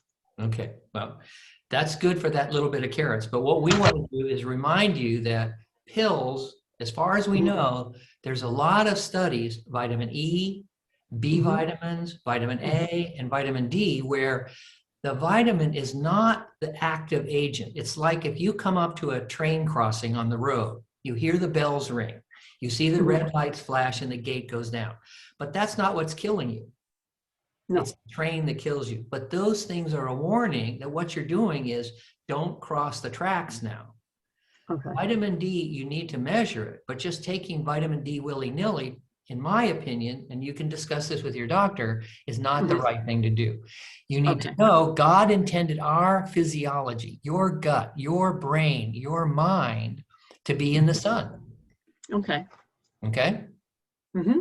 And if you are making yourself sick on that part of your physiology, of that part of your brain, of that part of you, it's possible it's making yourself sick elsewhere. Yeah. Be healthy if you want to get better. Okay. Okay. All right. Now, okay. Are you ready? Is it okay? I have one quick question. Yeah. The one thing my doctor did tell me to take was probiotics. He's wrong. I'll give you the data. No. Here's the data. So let's suppose you are a healthy bacteria, right? And your doctor said, why don't you eat some healthy bacteria? Okay. Right? That's probiotics. Probiotics are healthy bacteria. And we talked, I mean, I've been talking all these, seems like I've been talking for days. We want healthy bacteria in you, right? So why don't we eat some healthy bacteria? What do you think? Makes perfect sense, right? Unless the bad bacteria kill it. They don't kill each other as far as we can tell. Okay. No. Okay. So, but you're close, because when you eat healthy bacteria, do you know what happens when you eat meat? Your body comes in and freaking digests it. In other words, it takes the components that make up meat or plants or eggs or anything, and it breaks it into the tiniest little pieces. It's like saying, we're going to take this car and grind it into dust. Do you think it would help to have that car after it's been ground to dust? No. Okay. So what we know is good bacteria, good, but eating good bacteria has been generally worthless. Okay. Now, he's right. There have been a few studies, but the way to get good bacteria is to eat healthy food. Okay. Okay. Now, it's not bad. And again, here's the other problem. Are the probiotic pills that you're eating provided by a drug company?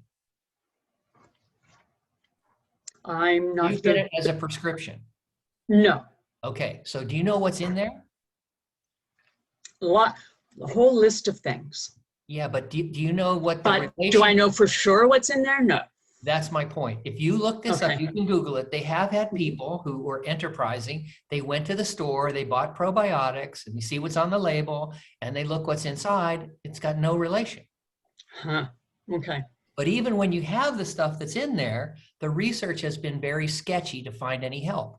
The way to Okay. do it is not by sending down whole foods, sorry, a whole bacteria, because the Mhm. bacteria gets ground to dust. That's what Okay. digestion is. It converts it into the individual amino acids. They're not a bacteria anymore. Probiotics are good bacteria. We like Mhm. good bacteria, but the way to grow them in your colon is not to eat them. Okay. Now, in fact, you can eat some and some will get down there, but you, first of all, you don't know what's in there. You don't know who made it because it's not analyzed to determine. And Mhm. what they should do if they want to make money is just put sand in there Yeah. because that's the way they make most money. And but there's no rule or anything about what's in there. Right. Okay. Yeah. No, but I'm going to tell you how to get good bacteria. And Good. the method of getting good bacteria is, wait for it, write this one down, prebiotics. What? PRE. Do you know what Mhm. prebiotics are? They're before biotics. I don't know. Wait a minute. We've already talked about it. It's called, It's food. no, Good food. no, No? Oatmeal? fiber. Ah, That is that right. undigestible fiber, that worthless nothing fiber is a prebiotic. It grows healthy bacteria. Okay. And we wish we could give you a pill to repopulate the gut. Studies in animals and people show it doesn't work very well. It can Okay. work sometimes. It's not the end of the world, but you don't know exactly what's in that. And we can get tons of fiber and we can grow a big, luscious garden full of roses and poppies and all kinds of flowers. All we have to do is eat differently. Okay. Okay. So you have other goofy supplements or anything over there we want to talk about? No, we don't want to talk about my omegas because it'll just be the same story. I don't know what's in it. Okay. Multivitamins, don't know what's in it. Yeah. But you do take a multivitamin. Yes.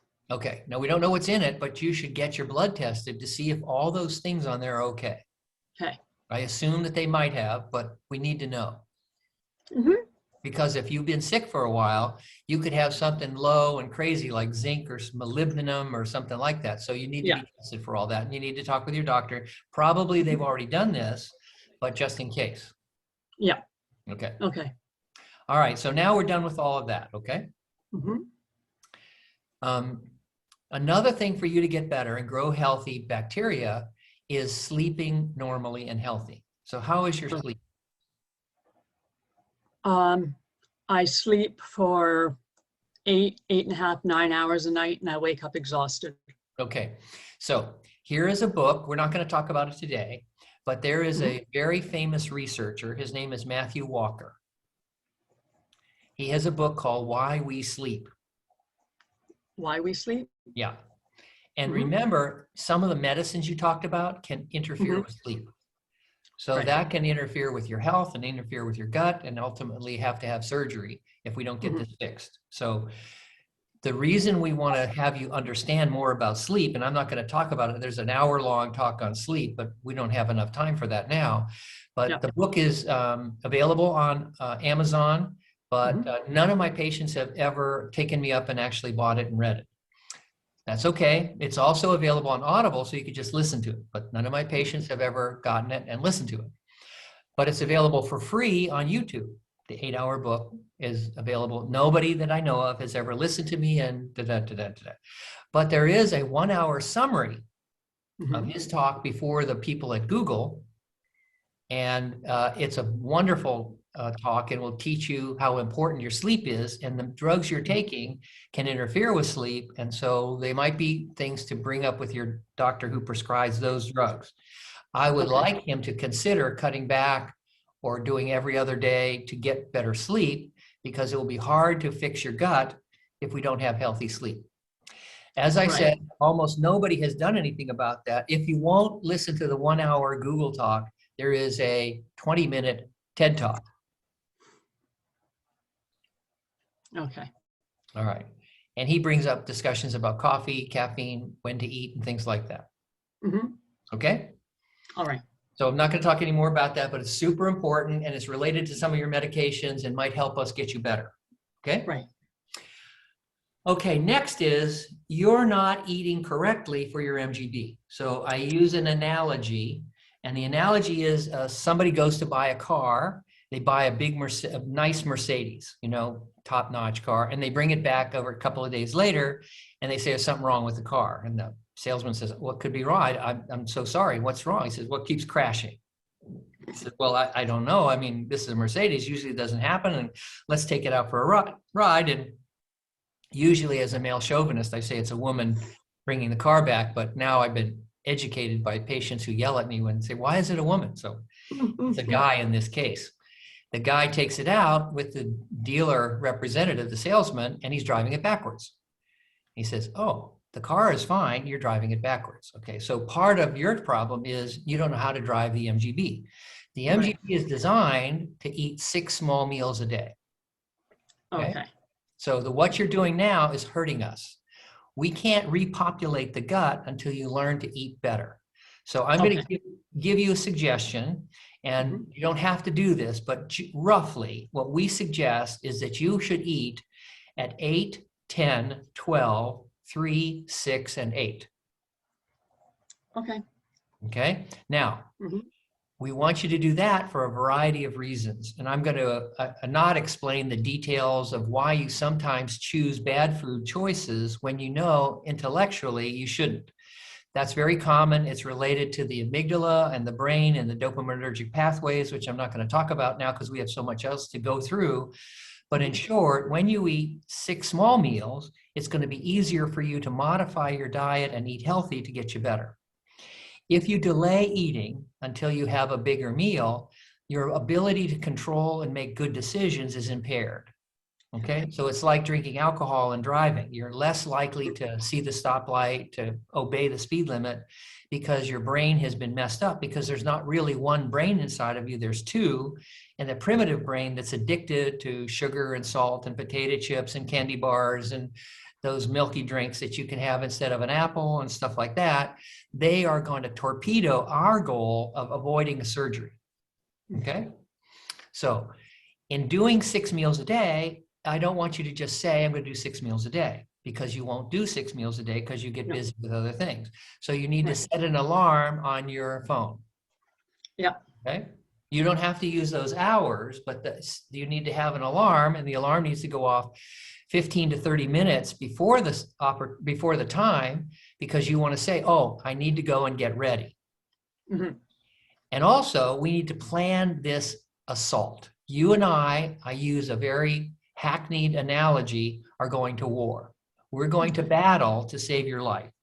Except that in my analogy, I'm going to use a male-dominated kind of war analogy that during World War II, we realized that Hitler was evil, and we were going to try and help take back Europe.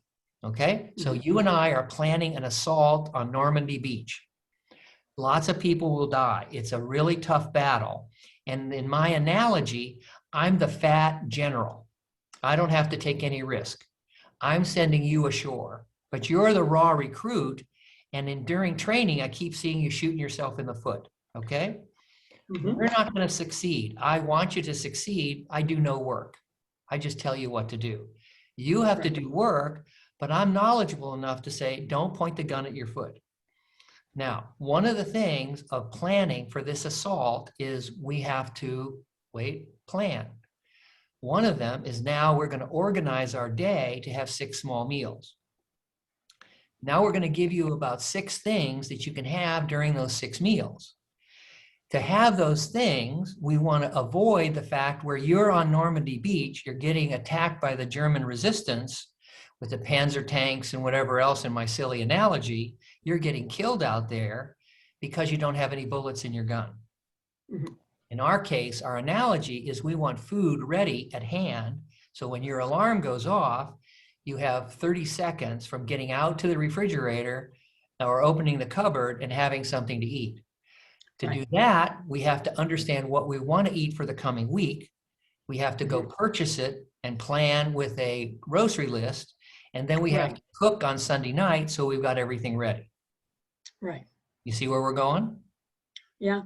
Okay. It's what I do, just not with the right foods. Okay, that's good. So you're there. So most of my patients don't do that. So that's perfect. Okay, so, but you see what we're doing. This is our, we wouldn't, for example, I wouldn't just knock on your door, say tomorrow evening and say, I was just thinking, let's go invade Normandy, right? We have some logistic planning, and then we have to train our assault troops, that's what you are, to know what they're doing, okay? That's what we're going to be going through next. And part of that is organized so we know 8, 10, 12, 3, 6, 8 snacks, regular, ready, healthy, okay? Yeah. All right. What about breakfast? Okay, we're going to start with that steel cut oatmeal.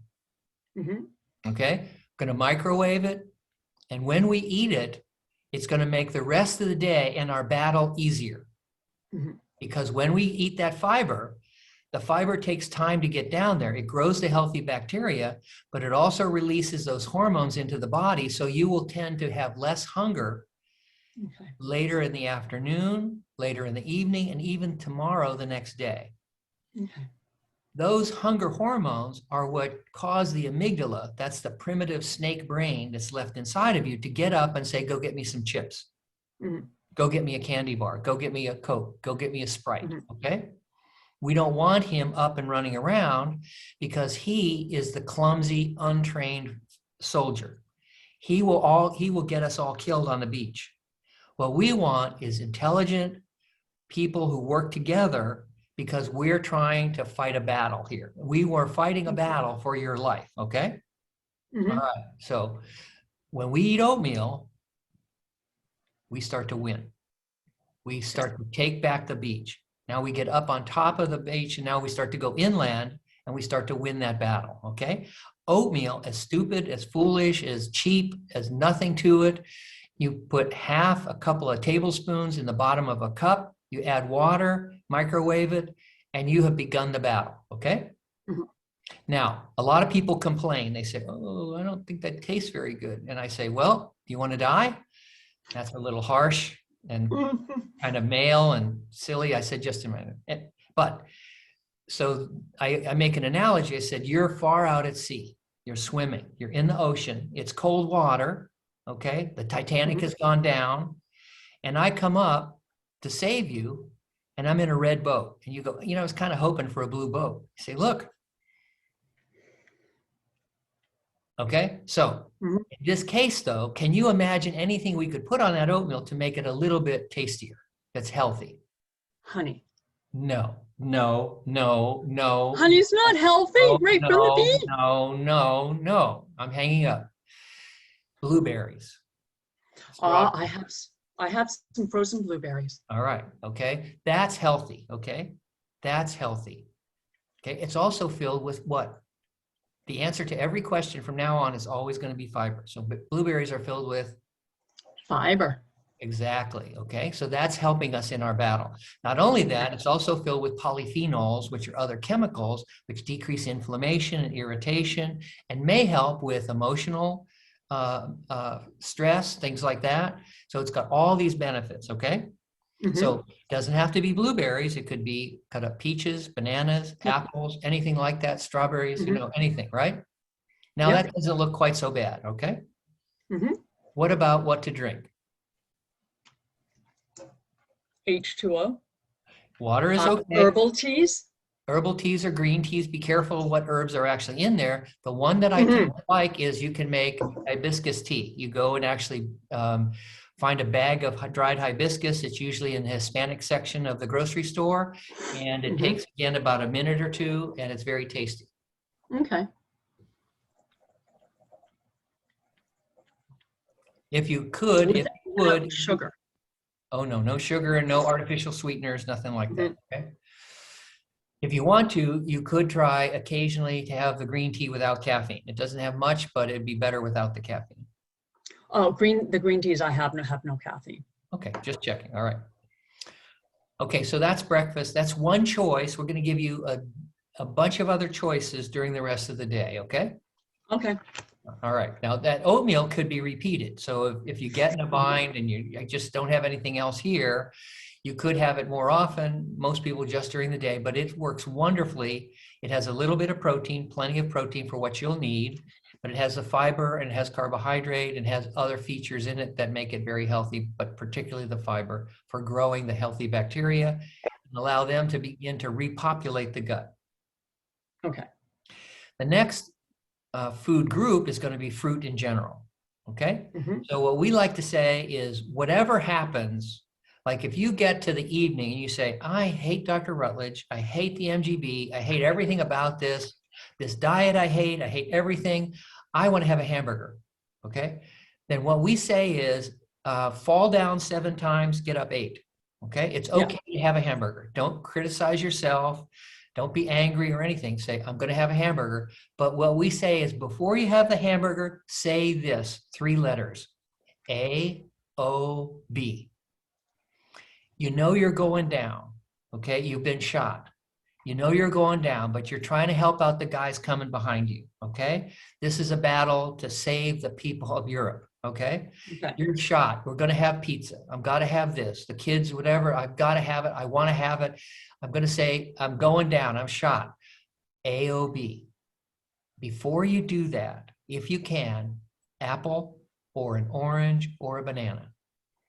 I'm going to go ahead to McDonald's. The kids are out, whatever, but I have an apple with me. I'm going to eat the apple first. What we found is, look, I'm fighting. I want to be better. It's going to be tough. I'm in a battle. AOB. Just have an apple. And then don't be critical of yourself. Start again tomorrow. Okay. Tomorrow we got a new day. Everything's good. New day tomorrow. So if you're in trouble, you know, it's hard sticking to this diet. Just say, before I do it, apple, orange, or banana, right? Okay. Okay. Now next, besides fruit, you can have any of that fruit all day long. But let's think of our planning, because we're going to have ideally 5 servings a day, even more. If there's 7 days in a week, it means when I go to the grocery store, even if I buy nothing for the other people in the family, I got to have like 35 servings of fruit. So you can imagine now your grocery cart is going to start to look quite different. But that's good. But we have to plan that, because if we don't, we're going to get to Friday and there's going to be nothing but chips and cookies left over. Okay, so fruit is first. Next is fresh cut veggies. So cucumbers, carrots, anything else that you like, tomatoes, green peppers, cauliflower, oatmeal. Cauliflower, broccoli. Yeah, any one of those things. And you just cut it up, and you can cut them all up and put plastic bags. So Sunday night, you cut these up while we're doing our other cooking and boiling we'll be doing. We're going to use probably all 4 burners on the stove in a few minutes. But again, they're all sitting in there. They're all in little baggies, you know, so you've got them ready. Anytime one of those alarms goes off on your phone, you go get some fresh veggies, okay? All right.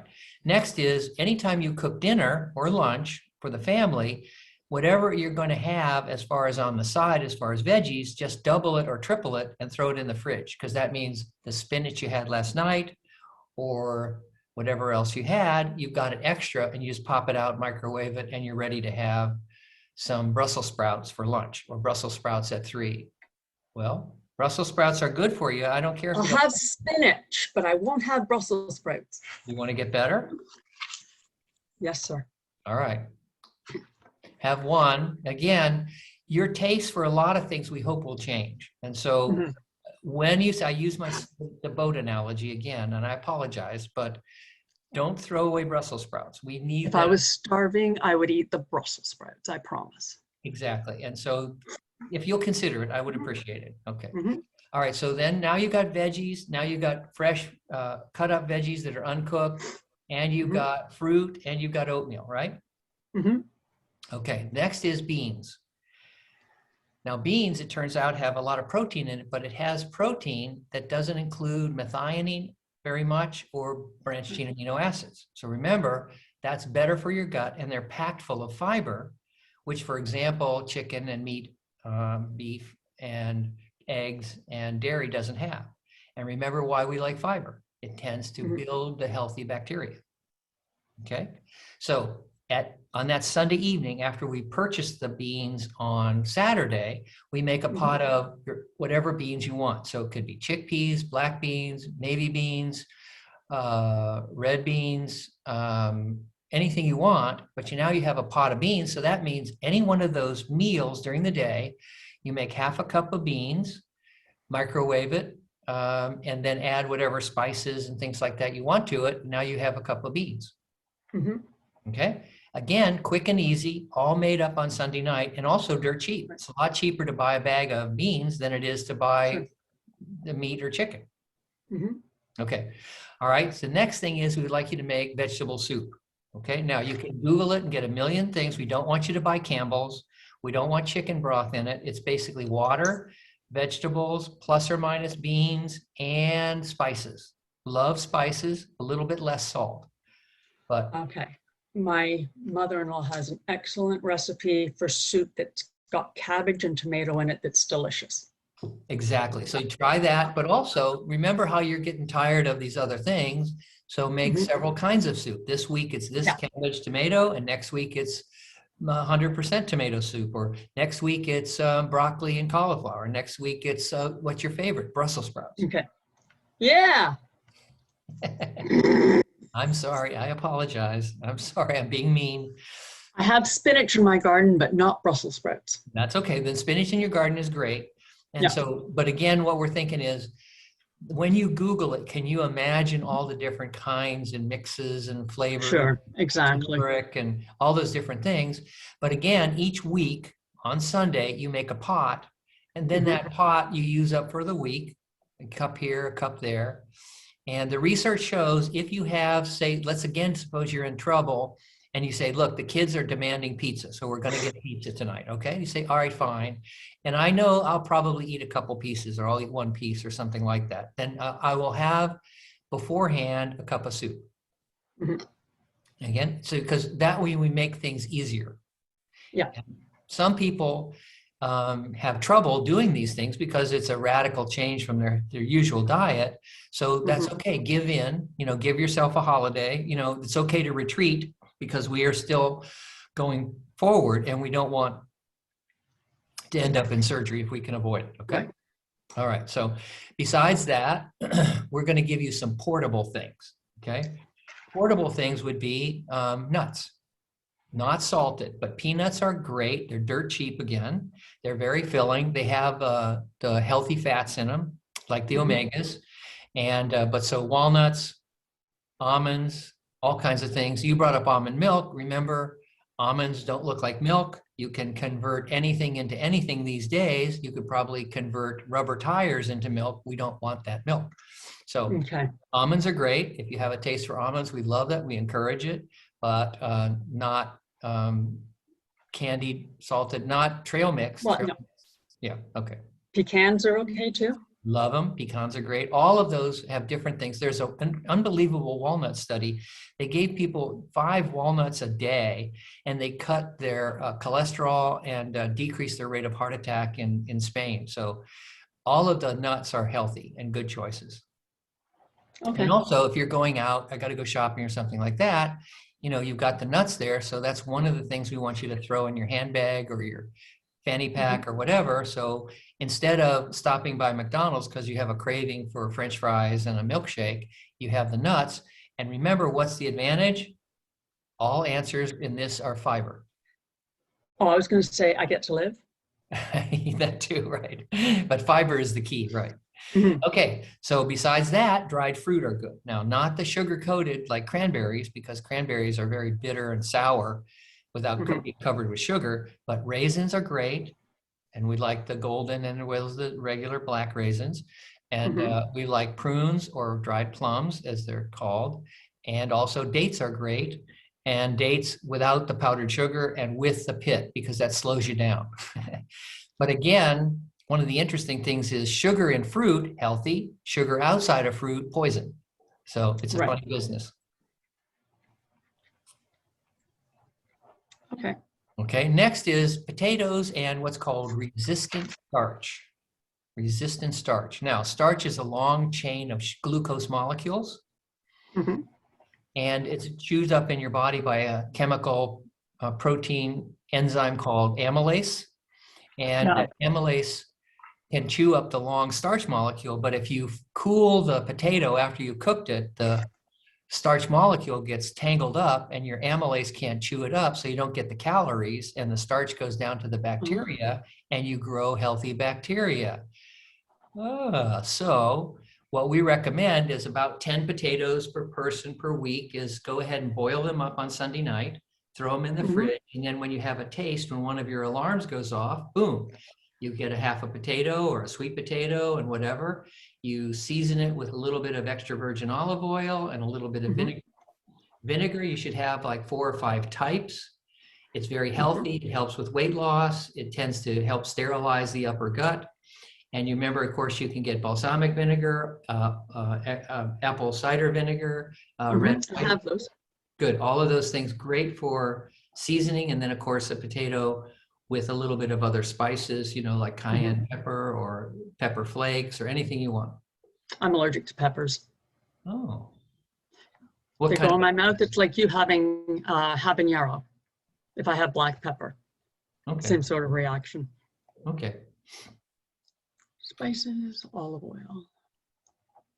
Okay, got it. Down to potatoes, some sweet potatoes. I love sweet Okay, so potatoes. what we boil them, put them in the fridge, and then you have a cut up half or one whole, whatever you want. Or you can mix that, of course, with your other things in the fridge. You could have it with this and that. You could have it with some beans on the side. You could have it with veggies and heat them up or however you want. But see, everything's quick and easy. Bump, bump, bump. Yeah. Okay. All right. Next is let's make pasta. Okay. Now, we're going to do 4 tricks to make the regular pasta, that's the durum wheat that has no fiber in it. We're going to try and make that healthier for you, Okay. better for your gut bacteria. So number 1 is the pasta, most of it is made with durum wheat and does not have fiber in it. So we don't, Okay. that's the straw yellow colored standard pasta in the grocery store. Yeah. So what we'd like to do is get the tanner, darker colored whole grain pasta. That's trick number 1. Okay. Yeah. Number 2 is the research shows big, thick noodles are less well digested. And so that means more of the calories go down below feeding our healthy bacteria. So instead of angel hair pasta, we want big fettuccine, big flat noodles or something like that. Okay. That's trick number 2. Trick number 3 is when you cook the pasta, you can cook it more or less. The more you cook it, the more you make it like a Pop-Tart. And the less you cook it, the more unprocessed you have it. So it's more like the steel-cut oats. So when you cook it, the term for that, according to the chefs I've talked to, is cook it al dente. Yes. Right? Okay, so we'd like you to cook the pasta a little chewy. You don't have to go crazy and make it like, gee, did you cook this at all, Mom? It's crunchy. So, but we'd like to cook it a little less. So that's trick number 3. And then trick number 4, you cook that along with the potatoes boiled on the stove on Sunday night, put it in the refrigerator, and it develops resistant starch, which, as we talked about, sends more of the starch down to the colon bacteria, and that makes us all healthier. And maybe we don't have to do surgery. Okay. Okay. Now we've got pasta sitting in the fridge. What do we need? We need pasta sauce.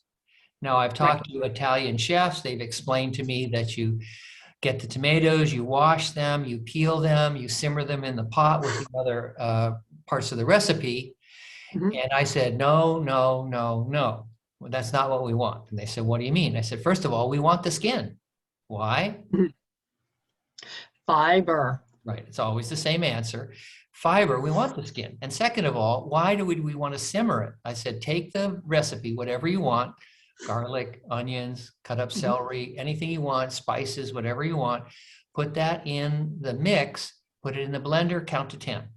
Okay. Now put it in the refrigerator. And when you're ready to have spaghetti or fettuccine or whatever you're going to make, you just pull out your pasta from the fridge. It's got resistant starch in it. Pull out this very fresh, under-damaged, undercooked food, under-processed, microwave a plateful or a spoonful or a half a cupful, whatever you want. Bada boom, bada bing, you've got a nice little side dish for lunch or dinner or even a snack at night. And you've put the tomatoes in the blender as well as all the spices and additional Everything. things? Yeah, just throw Okay. everything in. But see how simple it is?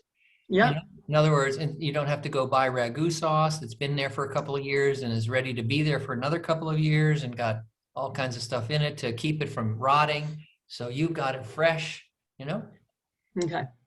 And remember, of course, these vegetables, we're not really giving them their due, but for example, tomatoes have something in it called lycopene. Yep. This is almost magical stuff. It's really healthy. It's like the polyphenols that are in blueberries, and you're eating that almost every few hours during the day. All of these things tend to be anti-inflammatory. They affect the brain. The brain can be irritated. That can make a variety of psychological effects. And when we decrease inflammation, people tend to get happier, calmer, other things. So it's possible that a dietary modification will help us in many ways. Okay. All right, eating healthy. Okay, almost done. I'm about out. A couple more tips. One is let's make tacos. Okay. Now the taco shell, we don't want that French fried hard taco shell, which is a fried corn tortilla shell. We don't want that. The regular tortilla is usually one that has the fiber ripped out and is made from a fiberless flour, wheat flour. And that's a light colored white kind of color. We don't want that. So what we want instead is we would like whole grain taco shells, the tortilla. Then instead of putting in carne asada with ground up beef brains and ears and other terrible stuff that could be in there from Argentina, we're going to put in beans and spices and cut up celery, shredded lettuce, anything else you want to put in. And now we need taco sauce. Well, what's taco sauce is very similar, if you look at the recipe, to pasta sauce, and we got pasta sauce. So we take out some of our pasta sauce, we add whatever, warm it up, and now we've got tacos. Okay. Now, at 8 o'clock, we know that the Germans come over and start strafing us with their Messerschmitts, and the guns from the tanks and all this stuff are hitting us. We know 8 o'clock's a bad time. We've been busy, we sit down, everybody's eating snacks and whatever. And so this is when we tend to we lose the battle with the Germans at this point, or the Nazis. So what we recommend is we know that battle is coming. I know it today as the fat general, that's coming in your future. So what we want to do is give you a way to help fight that battle. The way to fight that battle is to be prepared. So that means at 7:30, before the 8 o'clock incoming bombers or whatever, is we make a platter. We go out to the refrigerator, we pull out, you know what? I have a taste for blueberries, raspberries, strawberries, whatever, fruit, cut up oranges, apples, anything you want, raisins. No. Tonight I feel like I have some peanuts and dates and raisins, and I bring that out on a platter. Or no, you know what? I could go for another whatever you want from that list of foods, you know. I'm feeling crazy tonight. I'm going to have one more thing of oatmeal. Rutledge has infected me. He's crazy, and now I'm eating oatmeal. So, but what you do is you want to preemptively strike the part of your brain that's going to be waking up and saying, I want to eat. And then you're going to look around, and by the time he's back, he makes the decision for you, and he tends to choose junky foods. So that's why we also want to tend to clean out the kitchen so the junky foods are inconvenient. And we want these healthier foods to be convenient at hand. So you could walk out and say, you know what, I'm going to have some cut up celery. I've already got it cut up. You just open it, take out some spices, sit back down. You can watch the next Netflix episode the kids are watching of some kind of crazy Gossip Girl or something like that.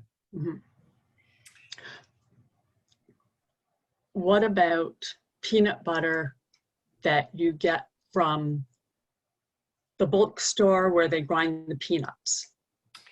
Is that any good? It's okay. On the celery. Yeah, that's okay. It's not as good as peanuts. In other words, no, of course not. But so if you had a choice, I would rather you had a handful of peanuts and a bite of celery. Mhm. Because when you chew peanuts, it turns out that if you were to look in your poop, I'm not suggesting you should do this, but people have done it, you will find a goodly amount of the peanuts are actually not absorbed. Like And corn. exactly. And that is exactly what we want, because that makes the little guys that live downstairs that we're depending on to get better. Your guys downstairs are sick, and that's Okay. making you Yeah. sick. So it might make you feel happier and tastier to have the peanut butter, but that's not my main goal on our phone call today. My main Right. goal is to have you avoid surgery and have you feel Mhm. healthy and happy again. So certainly Definitely. peanut butter ground at the store is better than when they add artificial oils and Mhm. that make it worse. But the thing is that in a perfect world, and you don't have to be perfect, in a perfect world, you say, I like the taste of peanut butter. I like celery, so I'll have a bite of celery and a bite of peanuts. Okay. It's not as good. I You agree. could put peanuts in the little divot on the celery. You could do that. I think, yes. Yeah, it's a good point. That's a good compromise. I think you could, yeah, you could, yeah. So anything that makes you do those things, we would like to Mhm. eliminate the junk food, eliminate artificial sweeteners, and Yeah. see if, I don't like artificial sweeteners. They're okay, dangerous. yeah. So, but what we're trying to do is, can we get you to avoid where you are? And where you are is, if you look down, that's the edge of a long cliff. And we don't Mhm. want you to have surgery. Or if you delay the surgery beyond where you should, you can pass away. Okay, you don't have to pass Yeah. away. And so No. we want to alert you to the fact that if you start, you want to weigh yourself every day. You should have your I blood do. pressure every day, and you should have your pulse rate every day. And I would share them with your doctor and me if you want to. I can't be your Okay. doctor, but I So would, weigh myself, my blood pressure. We've got one of those machines. yeah, And your pulse. pulse I and have a smartwatch that tells me my pulse is always fast. good. Well, we want that to stop being fast, okay? Yeah. Your pulse being fast, I'm afraid that some of the other medicines you have are doing that. And some of Could those be. other medicines, trimming them down a little bit may help us. Okay. And also, by eating this way, they may help you feel a little bit better. And by getting Mhm. the sun, you may feel a little bit better. Then with discussion with your doctor, you might be able to say, I'm going to skip it one day out of the week and see how we do, and then I'll be back in touch, something like Yeah. that. Or take a half a Okay. tablet, or take one a day Mhm. instead of two a day. Mhm. But all those things have to be done with careful Of discussion. course. But if your pulse is fast, your heart is telling you that I'm not happy. So, Mhm. like, for example, I did a survey of my MGB patients. Before the surgery, their pulses ran between 70 and 90, and after, it's going between 50 and 60. Yeah, mine runs 90 to 105. Yeah. Yeah, well, that's not terrible, but it's a little fast. And one of the things we can monitor, if we get you better, we're going to see the pulse rate go down a bit. Right. Okay, that's a little hint. Your weight also, we'd like to go down, but we'd like your strength and activity level and things like that to get better. Yes, please. I know it's hard to believe, but I'm done talking. How did that happen? I don't know. I probably have another phone call to make. One quick question when you're talking about the vegetable soup, no chicken broth, obviously. Is beef broth okay, or is it better to just use water? Because you don't know what's in the beef broth. Yeah. No, You're we do know laughing what's at in me. there. It's dead animal stuff, and that's not good for those good bacteria. No, but the beef broth may not It's be dead. dead No, I'll animal just stuff, use chemical. water. That's okay. Yeah. Broth, mainly, the reason it tends to make a food taste better, mainly is salt. Yeah. But dead animal parts don't seem to help us. There are no No. set studies of Okay. dead animal parts that make us better. But I have a great steak marinade. Well, then you can marinate a veggie burger. That's true. So, okay, so like alternative proteins are fine, No, they're plant-based not. proteins. It's not for No? what we're doing. Those are. Okay, then I'll avoid It them. depends on your goal. If your goal is to get away from meat, that's fine. But the thing is, what we're thinking is the meat has not allowed your healthy bacteria to grow back. And so what we're saying Right. is, we don't want you to have surgery, and we Right. don't want you to feel bad. We don't want you, particularly, of course, to pass away. So what Of we're course. saying is, of some of these things are not designed to be on the perfect Table. menu well, I was going to say at McDonald's, you know, they're Mhm. not going to be big sellers, you know.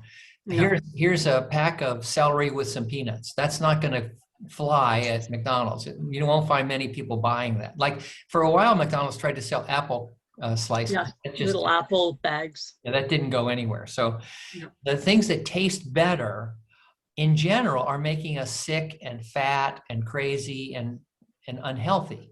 They're Oh. killing us. They cause cancer and heart attack and stroke. And so this is not designed to be saleable. I won't make, if I make Rutledge's restaurant, it's Mhm. not going to be a big seller. We didn't talk about quinoa at all.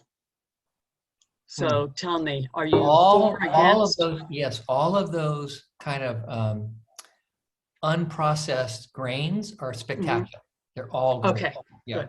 Because what I did before when my doctor took me off is I made a big pot of quinoa and then cut up tomato and cucumber and threw that in with a little tiny bit of olive oil and just mixed that all up and ate That's that. just that one example of take out Yeah. the quinoa and replace it with any grain. So I have Okay. barley, I have, you can use oats, you know, all of those things are packed full of fiber, and they give the vegetables a taste more like a meatier taste and more Mhm. toothsome taste and things like that. Okay. But again, you don't have to do, here's the thing. This diet requires you to really do nothing. You know, in other words, you do a little bit of work. In other words, there's no preparation time on a banana, you know, Right. no preparation time on eating a green green pepper. You know, it's the preparation time on eating a cucumber, you know, I got cucumber. So what we want you to think about, if Just you, cut the end off and eat the whole thing. yeah, I'm not, well, my father sold cucumbers and they wax them. And Oh, so I wouldn't personally eat all that skin, although if you scrub okay. it off but anyways, Mhm. the idea there is that we have two goals when we eat. One is joy and pleasure. Mhm. And sometimes joy and pleasure can be something that doesn't help us be healthy. And Mhm. so again, just talking about pizzas during this talk, I'm angry and upset that I can't have a pizza because I don't think they're very healthy. Now you could work on it and make a very healthy pizza. You could make, for example, a tortilla and cut up veggies and tomato sauce. And so you can Mhm. be creative, but I would be cautious because our goal isn't to become a chef in this No. coming 1 month. What we want to do is, you've been struggling, you've been sick, you've been through near life and death with the C. diff and all this stuff. Yeah. And we can see a way out, I think. If it's Mhm. not as tasty, well, tough. You know, life isn't always easy. We're talking Mhm. about a battle, which we never want to go to war. Sometimes in Right. our past, sometimes right, probably sometimes wrong, we have gone to war for a life and death purposes. We think, in your case now, not to be too melodramatic, there have been, as I pointed out in the beginning of the talk, people have died with Mhm. the illness that you have now. Mhm. Imagine if you could avoid that by eating some beans. Right. Well, it's not Of surgery. course. You don't have to have an amputation or get chemotherapy. And what if, as a side effect, you know, you felt a little bit better? You know, what if, Yeah. yeah, I could take a tiny bit less of this medicine and now my pulse rate comes down. Who knows all the benefits that Mhm. could come from Exactly. Okay. It's a plan. it. Any other last questions before we go? Yeah. Am I going to get a copy of this to provide to my doctors? I'm going to put it up on YouTube and I'll send you Okay. the link. And we'll Wonderful. also be sharing it on my Facebook page and other places. So yeah. Okay. Because I've been taking notes, but not exhaustive notes. Well, I'm exhausted talking, which is hard to imagine because I can talk. Really? Exactly. Okay. Yeah, I think that's it. So pictures of my fridge, my freezer, my cupboards, or before and after. If you don't mind, and the other thing is, again, when you share those pictures with me, if you'll share them on Facebook, Sure. your problem, not in as severe a version as you have, but is common. And I think this will be a real service to other people. Okay. Okay, great. Wonderful. and my husband's going to be so excited. He's been researching since January to try and fix me. Good.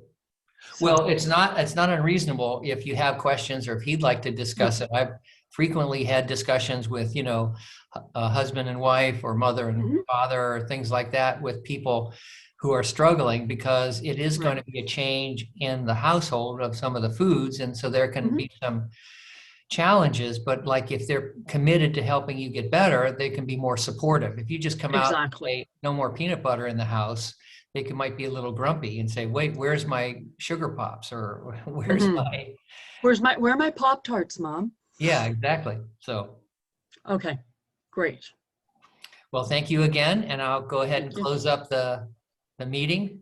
Okay, All right. Thanks thanks so again. much. All right. Bye-bye. Stay in touch. Bye. I will. Okay. Bye. Thanks. Bye.